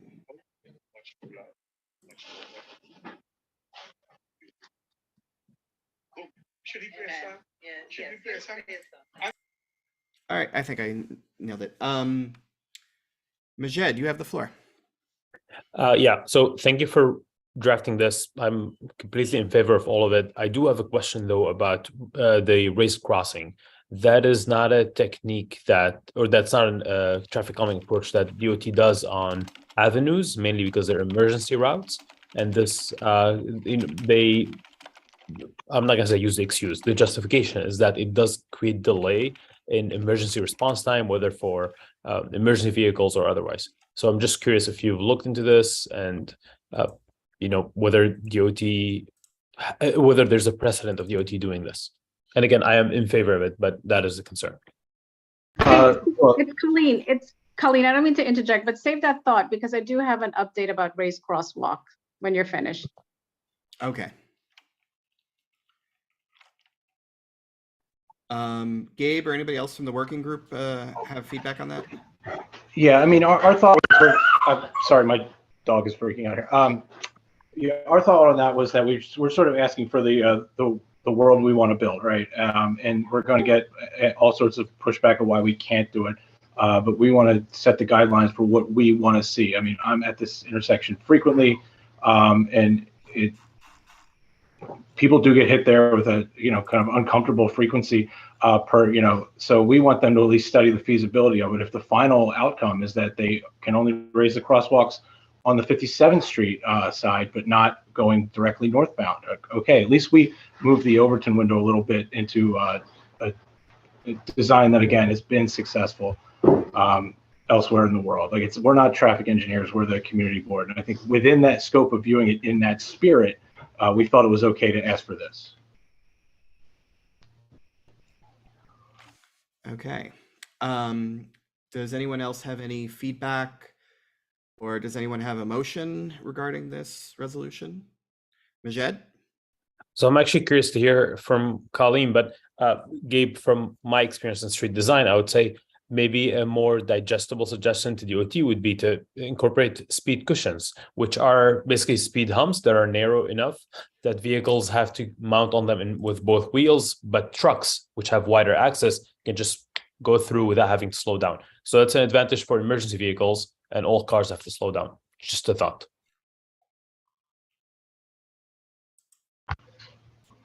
I mean, in the interest of wrapping this up, we've been looking at it for a long time. I've put a lot of thought into this, and I'd be very happy to make a very quick amendment to this, and with Majed's amendment, and continue with it. This evening, unless anyone has an objection to it. That seems exceedingly reasonable to me.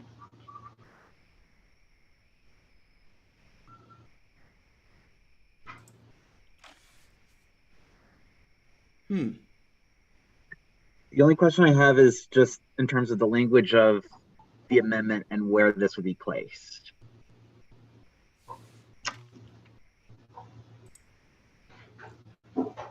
I think this is an amendment to the second, therefore be it resolved. So instead of asking that the crosswalk intersection should be raised, he would say that a speed cushion would be deployed before the crosswalk.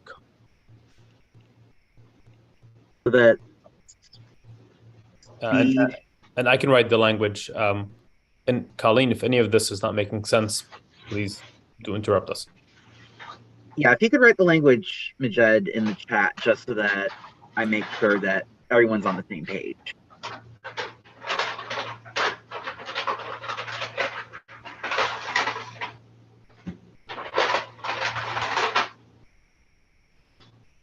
All right, they're going to work that out.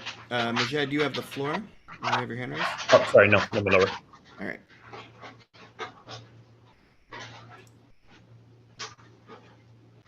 Okay, so then we should talk about the M57. Yeah, just for clarity, let's get this language done and let's have a vote on it, and then we'll get on to the M57. I feel like the M57 is a real binary thing, and I am not going to let that go to a debate over how to make additional changes, because that was what the working group was supposed to do. But we can look at the two main options that we have and have a discussion of those. Ronnie, you have the floor. Thank you. With this resolution, I think that the raised crosswalk design is really a great one, and should have beneficial traffic calming benefits. Thank you. Okay. B, you have the floor. So I just wanted to be clear, we're not replacing the raised sidewalk. We're just suggesting the speed cushion in addition to that. Am I correct? No, we're actually replacing it. It's okay. This is the preferable traffic calming tool for emergency routes. All right, because I didn't see that in the thing. So you're taking out what you had before. All right. Larry, you have the floor. Okay, I want to make sure that the language that currently is on the screen is what you intend. cushion should be on East 57th Street and not on First Avenue. That's the way it reads now. Otherwise, reverse it and say the intersection of First Avenue at East 57th Street.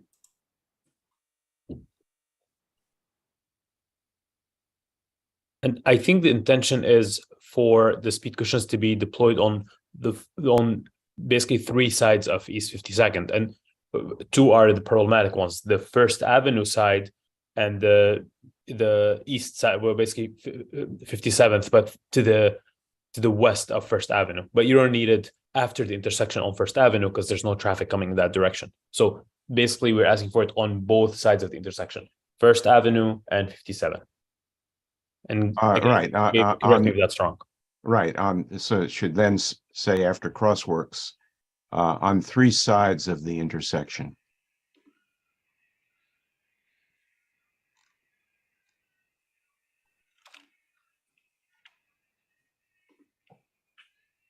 Perfect.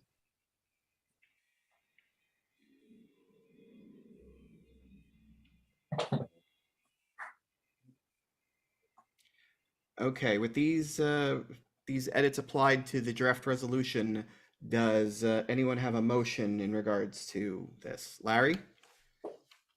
I move the committee adopt this resolution as written. Majed? Second.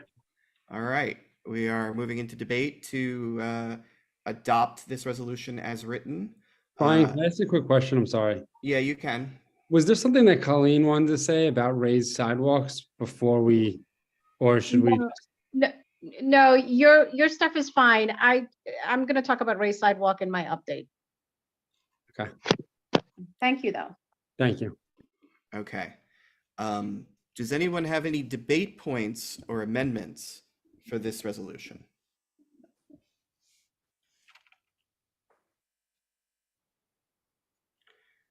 Seeing no hands and no feedback and nothing in the chat or the Q&A, I'm going to move this to a vote.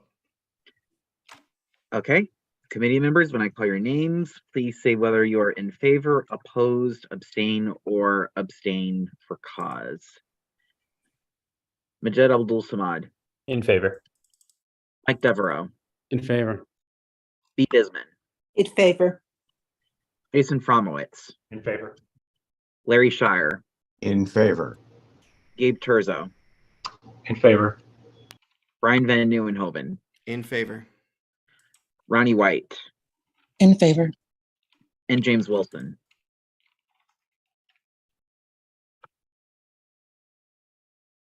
James. James, you want to unmute? James just said in favor without his sound being on. James, can you confirm that?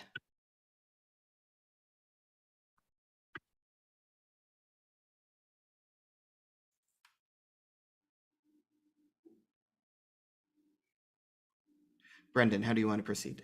Give a thumbs up if we're correct in saying that you said in favor. Yeah, thumbs up. Yep. Okay, James says in favor. we will count that. All right, that's voted on. What's the tally? So 9 in favor, nobody opposed, abstaining, or abstaining for cause. So the resolution passes. Great. Next part of this discussion is the other resolution about the M57 bus, where we're going to have a diagram. Throw that up on the screen.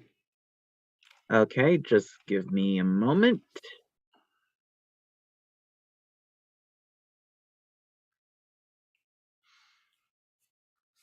So I'm sorry that we don't have a current state diagram, but I'm going to tell you what the M57 does at the east end of its route.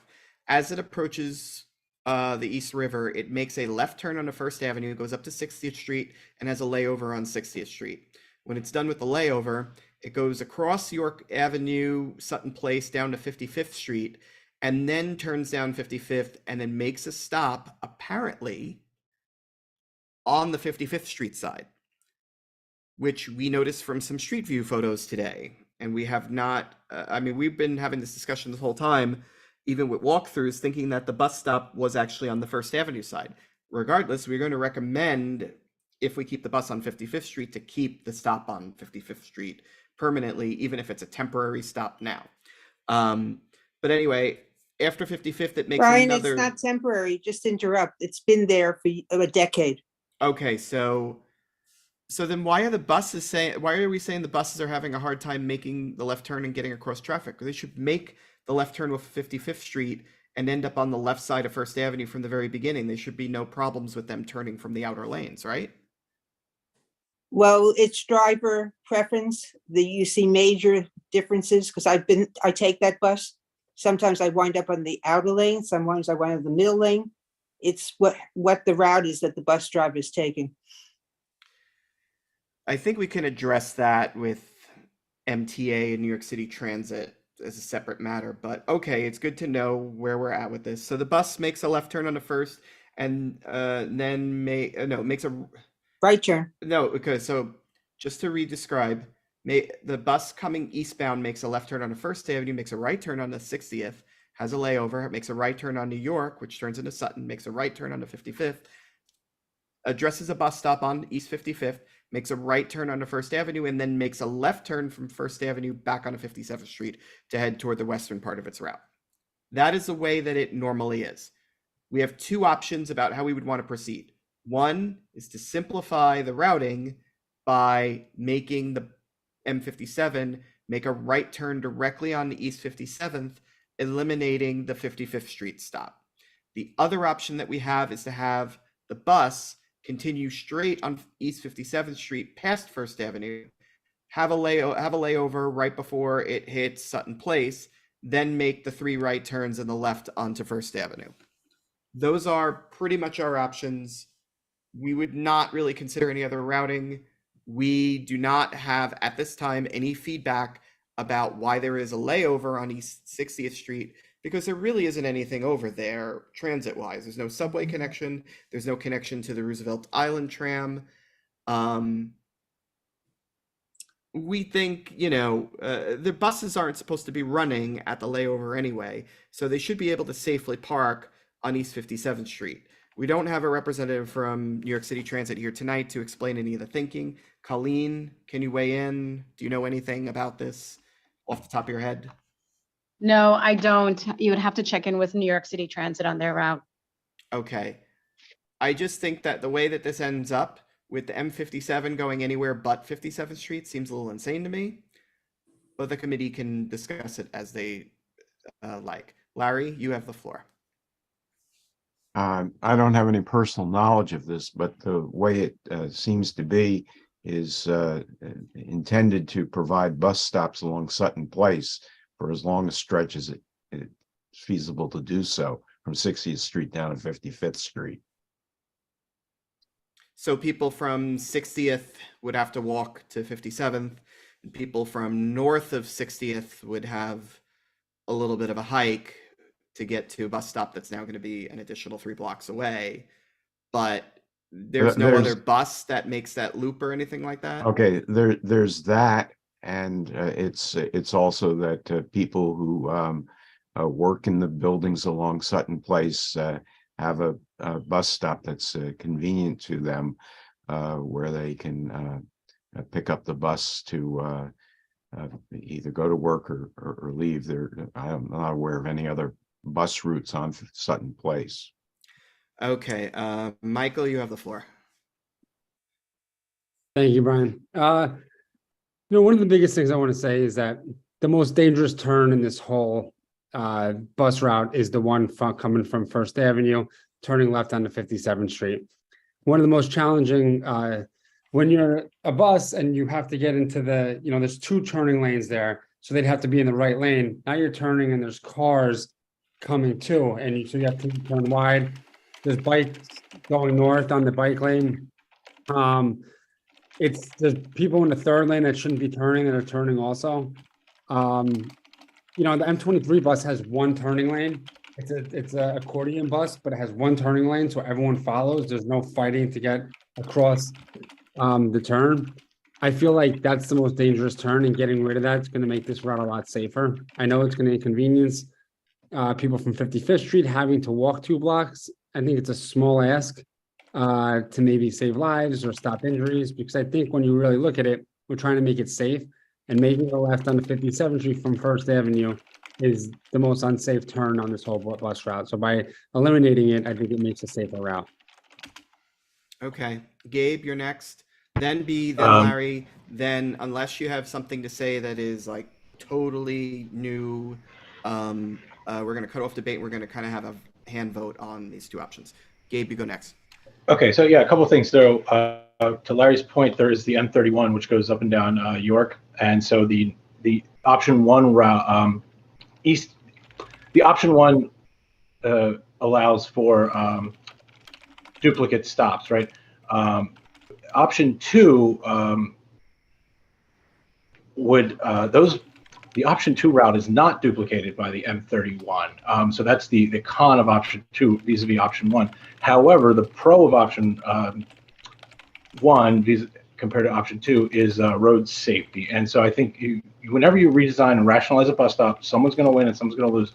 And it's unfortunate someone is going to have their bus slightly further away. But in the grand scheme of things, it is my opinion that the greatest benefit from all the, we've looked at this for a long time now, is eliminating the northbound left onto 57th Street. And so with that is my opinion, given all that, the option one is superior. Thank you. Okay, B, you're next. Yeah, I just wanted to give you a little of the historical in the neighborhood. So when you ask the question, why is it at 60th Street as idling? When they were designing the route for the M31, which was corrected, it is on Sutton and goes all the way up to York. So there is a place for people on Sutton Place to get on a M31, and it goes down 57th Street. So it duplicates the spot.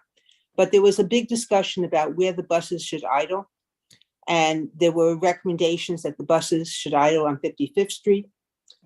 They should idle, and that was opposed by a lot of the buildings on 55th Street. And so the idling took place on 60th Street, Brian, because there was a park there and there weren't buildings on that side of the street. So there was a lot of discussion, and also the neighborhood fought a lot to keep the 55th Street bus stop. So that too was very pivotal in the neighborhood itself. Okay, and Larry. Okay, I have a viewpoint about keeping the bus stop at 55th Street and First Avenue, and that is one for bus rider safety as pedestrians. You will not have to cross a busy avenue or 57th Street in order to wait for the bus. And we were concerned about pedestrian injuries at the 57th Street and First Avenue intersection previously. So I utilized this area myself, and the 55th Street bus stop is very convenient and does present a real safety option. Okay, Michael, you're next, and then we're going to have a hand vote on these two options. I was gonna say if we could move the bus stop on the other side, but then people would have to cross First Avenue for the other side anyway, so I'm gonna take my hand now. Okay, so Brendan, here's what we should do. Have a vote where everybody who prefers option one raises their hand. Then we put everybody puts their hand down. Everybody who prefers option two raises their hand. And then whichever one prevails is the one that we put in a resolution. Okay, so those of you who prefer option number one, please raise your Zoom hand.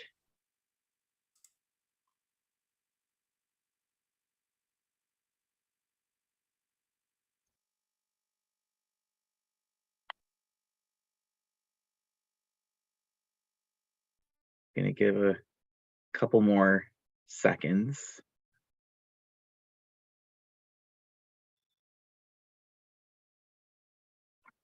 Okay, I see 4 Zoom hands up. You may put your Zoom hands down now. B, are you voting for number one?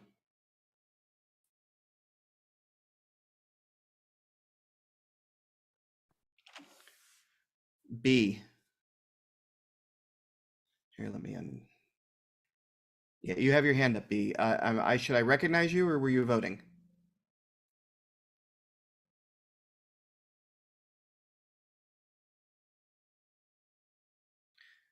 B, can you hear us?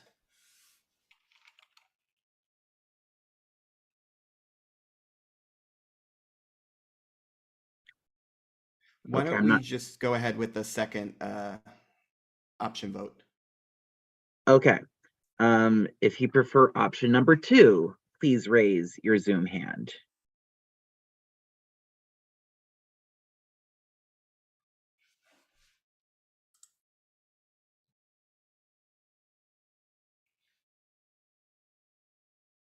Okay, I see 3 hands raised currently, but there are 9 committee members, so there are 2 people who have not James, are you voting yes? James voting yes. on option number 2. Yeah. So that means that there's 1 other committee member who has not voted. Yeah, B isn't counted in either vote at this point, and she just had an audio drop as according to Zoom. B, can you unmute? Yeah, I got dropped off. My audio disappeared. Ah, okay. All right. So without telling you what the outcome's going to be, which one are you voting for? 1 or 2? Option 2. Okay. It sounds like option 2 prevails. Yep. 5 people voted in favor of option 2, 4 people voted in favor of option 1. Brendan, do we have a sample resolution on this? I was not made aware of a sample. I was not made aware of a resolution on this that has been written. Gabe, did we have a resolution on this, or is there no draft? No, there's no draft. Because we wanted to decide this. Was my understanding. I apologize. Okay, it's not a problem. I'm going to type something in the chat right now, and then I'm going to read it out, and then I'm going to have that statement hang out there for a potential motion on it. So now, just to clarify, as you type this, Brian, would this be for Wednesday night full board, or would this be for? It'll be for Wednesday. So someone will also need to put together the Well, resolution. we do. Turn around. I could take care of that. Okay. Can I ask a quick question to Brendan? This was presented by Julie Menon's office, right? That she wanted to make it a safer intersection. Is that correct? Yes, that is correct. And one of the issues was the buses. Wasn't that the big issue? Was the bus turning? That I do not remember whether that was an issue her office cited or not. I would need to look back. But I do know that this was, generally speaking, an intersection that Councilmember Minon's office cited as being a problem.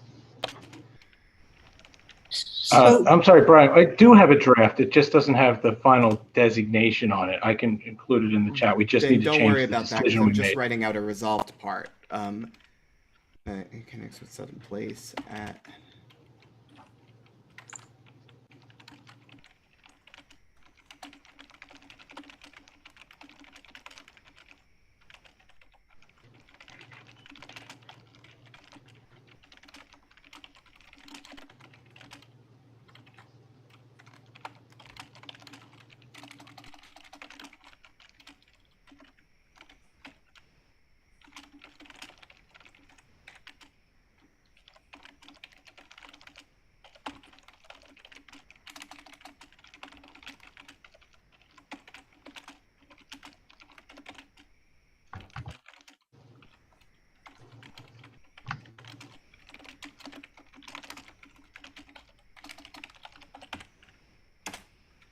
I typed it in the chat, and I'm going to read it out to you. The committee may resolve to request New York City Transit reroute the M57 bus such that the bus proceeds straight through the intersection of First Avenue and connects with Sutton Place at East 57th Street, turning right onto what is now its existing route and skipping turns onto First Avenue, East 60th, and York Avenue. The committee may additionally resolve with this to locate the bus layover zone on East 57th Street between First Avenue and Sutton Place. That is the language I am putting before you. Do I have any motions on that language? B, you have your hand raised? Yeah, so could you just read the last clause of what you said? You were talking about a layover between Sutton Place and First Avenue without designating the street, right? Over on 60th and York. And so that a layover would be maintained in the area, we would suggest that it be moved to the location that we have on the map in the diagram that is stated in the text. So it's on 55th Street then? I'm trying to clarify because I couldn't really read. Not 55th, but 57th. 57th. Well, we can also amend this during debate. We can amend this language during debate. But it's structured so that there's a mention of the layover as well as a mention of the rerouting.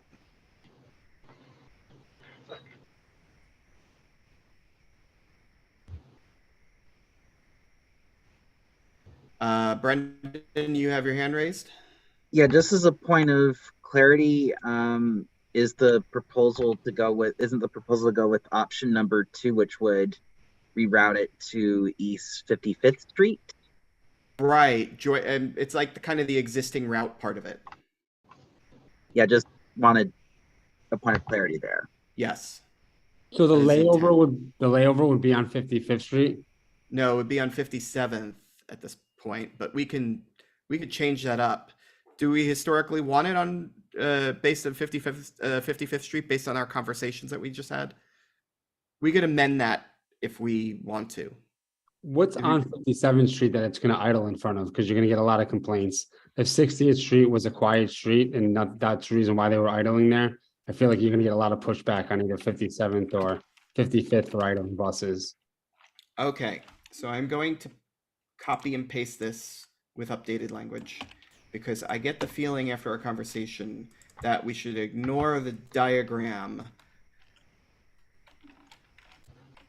and go with that plan. The committee may resolve to request New York City Transit reroute the M57 bus such that the bus proceeds straight through the intersection of First Avenue and connects with Sutton Place at East 57th Street, turning right onto what it is now as existing route and skipping turns on First Avenue, East 60th, and York Avenue. Committee may additionally resolve with this to locate the bus layover zone on East 55th Street between First Avenue and Sutton Place. With that stated, do we have a motion on that language? Larry, you have your hand up. Before making any kind of a motion, I do want to advise that the MTA buses do not idle. They're not allowed to. There's a fine. At Peter Cooper Village, Avenue C and East 20th Street, we have that situation which we're describing here, where the buses are parked on Avenue C. They block a lane, a moving lane of traffic, but they parked. They do not idle. And when they pick up passengers, they turn the engines on, they open the doors, they move into Yeah, they reactivate. they move into the intersection and make the turn, and they're out of there, but they're not running their engines. So that's a complete distortion. While But I hold on, Larry, understand my that, I question- also get the notion that if the buses are merely parked, they were going to get complaints about it. So, Well, that's another we should- story. I think we should That's another probably story. be proactive Whether about that somebody unless somebody doesn't has want to a- look at a bus out their window, that's a citywide problem. If you Yeah. live on a bus route. Majed, I'll recognize you next.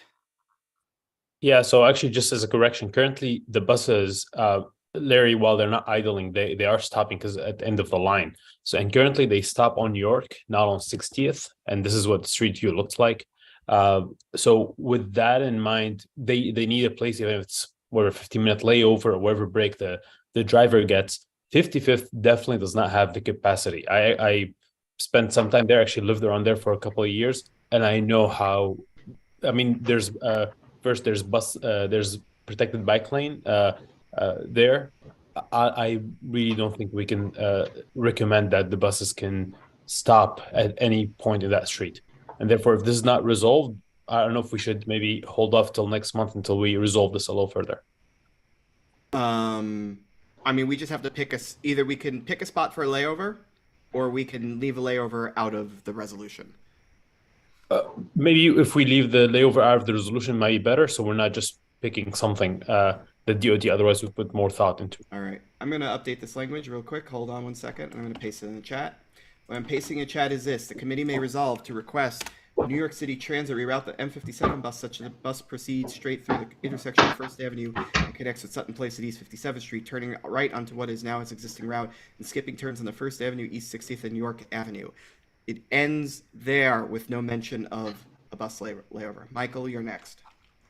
I just want to clarify, I know so bus laws are different than truck laws, Larry, that it's under, that they can't idle under a certain degree, or they can't idle when it's too hot.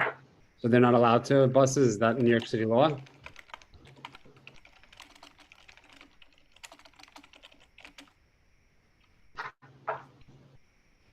I mean, I don't think it's, that's kind of getting in the weeds on this whole thing about whether they idle or not, especially since we're taking the layover thing out of that.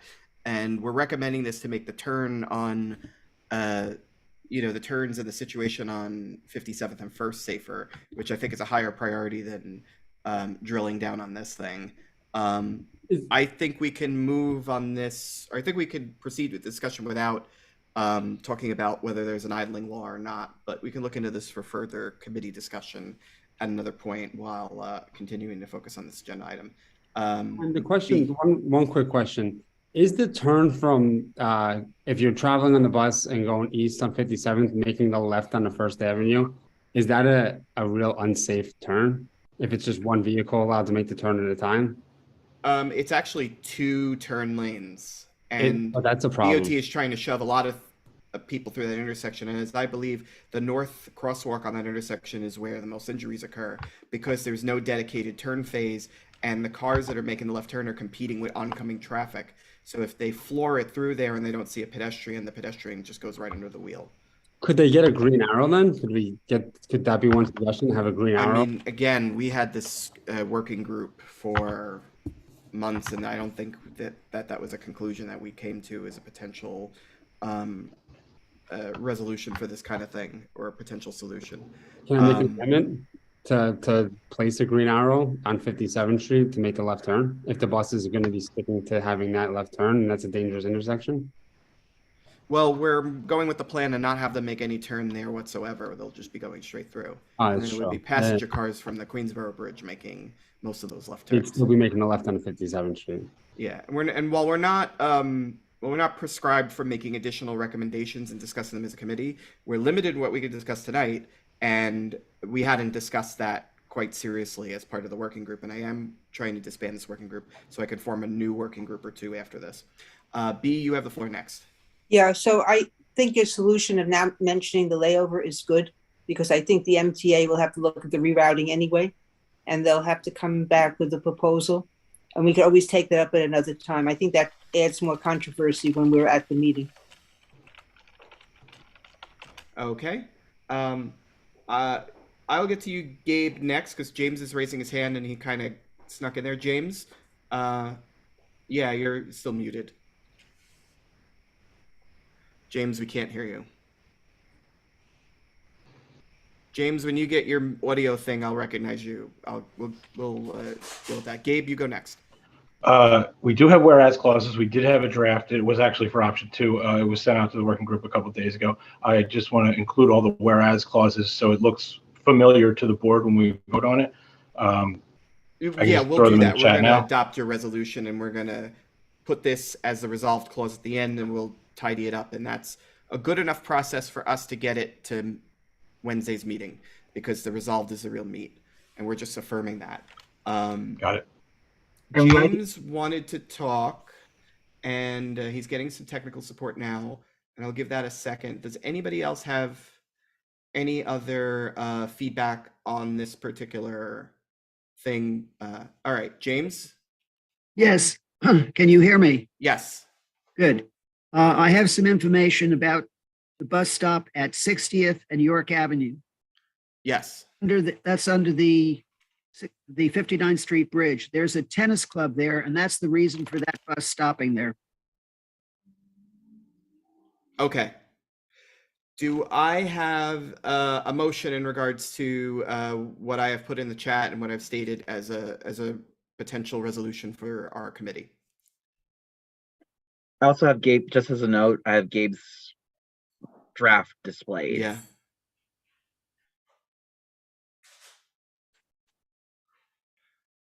Okay, so B, you have your hand up? I want to move the motion. Gabe? Second. Okay, we are currently debating a motion to resolve that the New York City Transit reroute the M57 bus as stated in the chat and as described earlier on the call. Do I have anyone making any debate points or amendments to that resolved?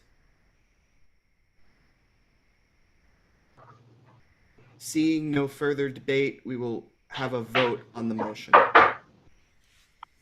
Okay.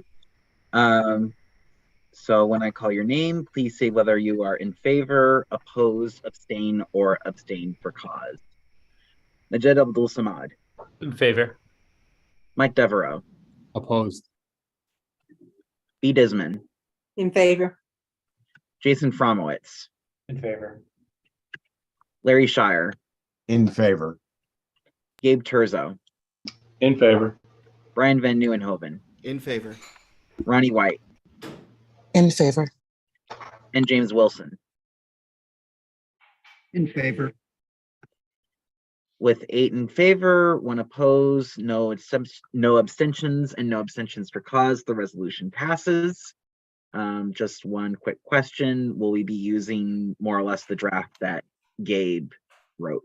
More or less. What we're going to do is we're going to form a resolution using Gabe's draft and the resolve clause that we just voted on as is, and present it at the March full board meeting on Wednesday night. That is our procedure there. Thank you everybody for knuckling it through that conversation. We just got 2 productive resolutions passed, so congratulations everyone. Next item I have on the agenda is continued discussion about e-mobility and bike moped separation on surface streets and East River crossings. We are going to blast through that. You're going to hear more from me, members of the committee, to form a task group on this sometime later this week. But we have no business for this tonight and we have nobody to present. So I'm just going to move into the agenda item number 8, a report from New York City Department of Transportation. Colleen, you have the floor. Hey, hi, everyone. So tonight, I have some good news. We are going to install a raised crosswalk. It's going to be at the west leg of East 54th Street between 2nd and 1st Avenue. And just to let you know, this location was identified based on pedestrian crashes as part of the raised crosswalk capital effort. And we created a list of all the locations in the city that met the general criteria and then ranked them by pedestrian injury and SKI, which is killed or severely injured. And this location came from that list. So as many of you know, which was discussed earlier, that what is a raised crosswalk? It's similar to a speed hump, but with a flat top for the pedestrian crossing. Can be located at any legal crosswalk, intersection, mid-block, or any location that has a traffic control signal or a stop sign. Traffic calming tool used in the US and internationally. Some of the safety benefits of the raised crosswalks are it reduces speeds, it's self-enforcing speed control like a speed hump. It improves pedestrian visibility, elevating the pedestrian to the height of the curb. It encourages motorists to yield to pedestrians, and it increases accessibility, which is it provides a level of crossing for those with ambulatory disabilities and seniors. So this location is on the list where we will install the raised crosswalk. We will send a letter to the community board. So I wanted to update the community board with this and share the good news. So if you have any questions, feel free to ask me. Thank you for that, Colleen. Anyone have any questions about that? I mean, this is super excited in your district, just so you know. Majed, you have the floor. Yeah, thank you. Yeah, this is very exciting. And to clarify, you said this is First Avenue and 54? This is it's the west leg of East 54th Street between 2nd and 1st Avenue. Sorry, your voice went out. Can you say that again? 50 what? It's the west leg of East 54th Street between 2nd and 1st Avenue. Got it. And are there any plans to install more race crossings elsewhere in the district? I'm sure there are going to be plans to install more, but again, we have to do our research and studies based on the cache data. And if we've identified other locations, we'll definitely come and share that with the community board. Got it. Okay, thank you. You're welcome. Okay, Colleen, do you have anything else for us? No, that's it. And we'll send a letter to the community board about this, okay? Beautiful. Thank you so much, and You're thank you for welcome. bearing with our long meeting tonight. Yes, no problem. Does anyone else have any other questions for Colleen before she jumps off the line? Mike, go ahead. I have just a quick question, and this is kind of a new business thing too. Is that in Stuytown, the loops, right, are no standing? And I'm sure this committee has dealt with this for years, that there's no standing, but Stuytown on their website says that moving trucks can unload there and people can do 15-minute drop-offs. But the NYPD traffic comes in, and like last night, I saw them ticketing a bunch of people. And then I've read articles from November that say that they're allowed to ticket. It's just a conflict. Stuytown says that there's their streets and they're allowing on their website people to stand there. The sign should be changed to, drop off or whatever, or loading and unloading zone. And Larry, I see your hand up. You probably have a lot of experience with this. Larry is the expert on Stuytown. Yeah. Go ahead, Larry. You can answer my question. Well, I worked for the law firm that represented Stuytown from the beginning, and when I worked there, my understanding was that the loop roadways were private roads, and they were literally closed one day a year, like they were doing in Rockefeller Center, in order to establish that that privacy. However, they had arrangements with the New York City Police Department for traffic enforcement. And so that may be part of what you're observing and thinking about. But over the years, with the intervention of the city council people and the assembly people and senators, there have been various arrangements made with respect to how long people could stop where it said, for example, no parking, in order to move in, move out, pick up people, because it's a long walk to people's apartments, and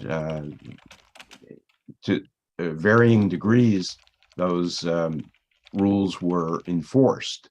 And at one point, residents had a letter that was published in the Town and Village newspaper, which they could show to the traffic judge, that says that, this should not be, this particular thing should not be ticketed because I was only at the curb 15 minutes, whatever the arrangement was at the time.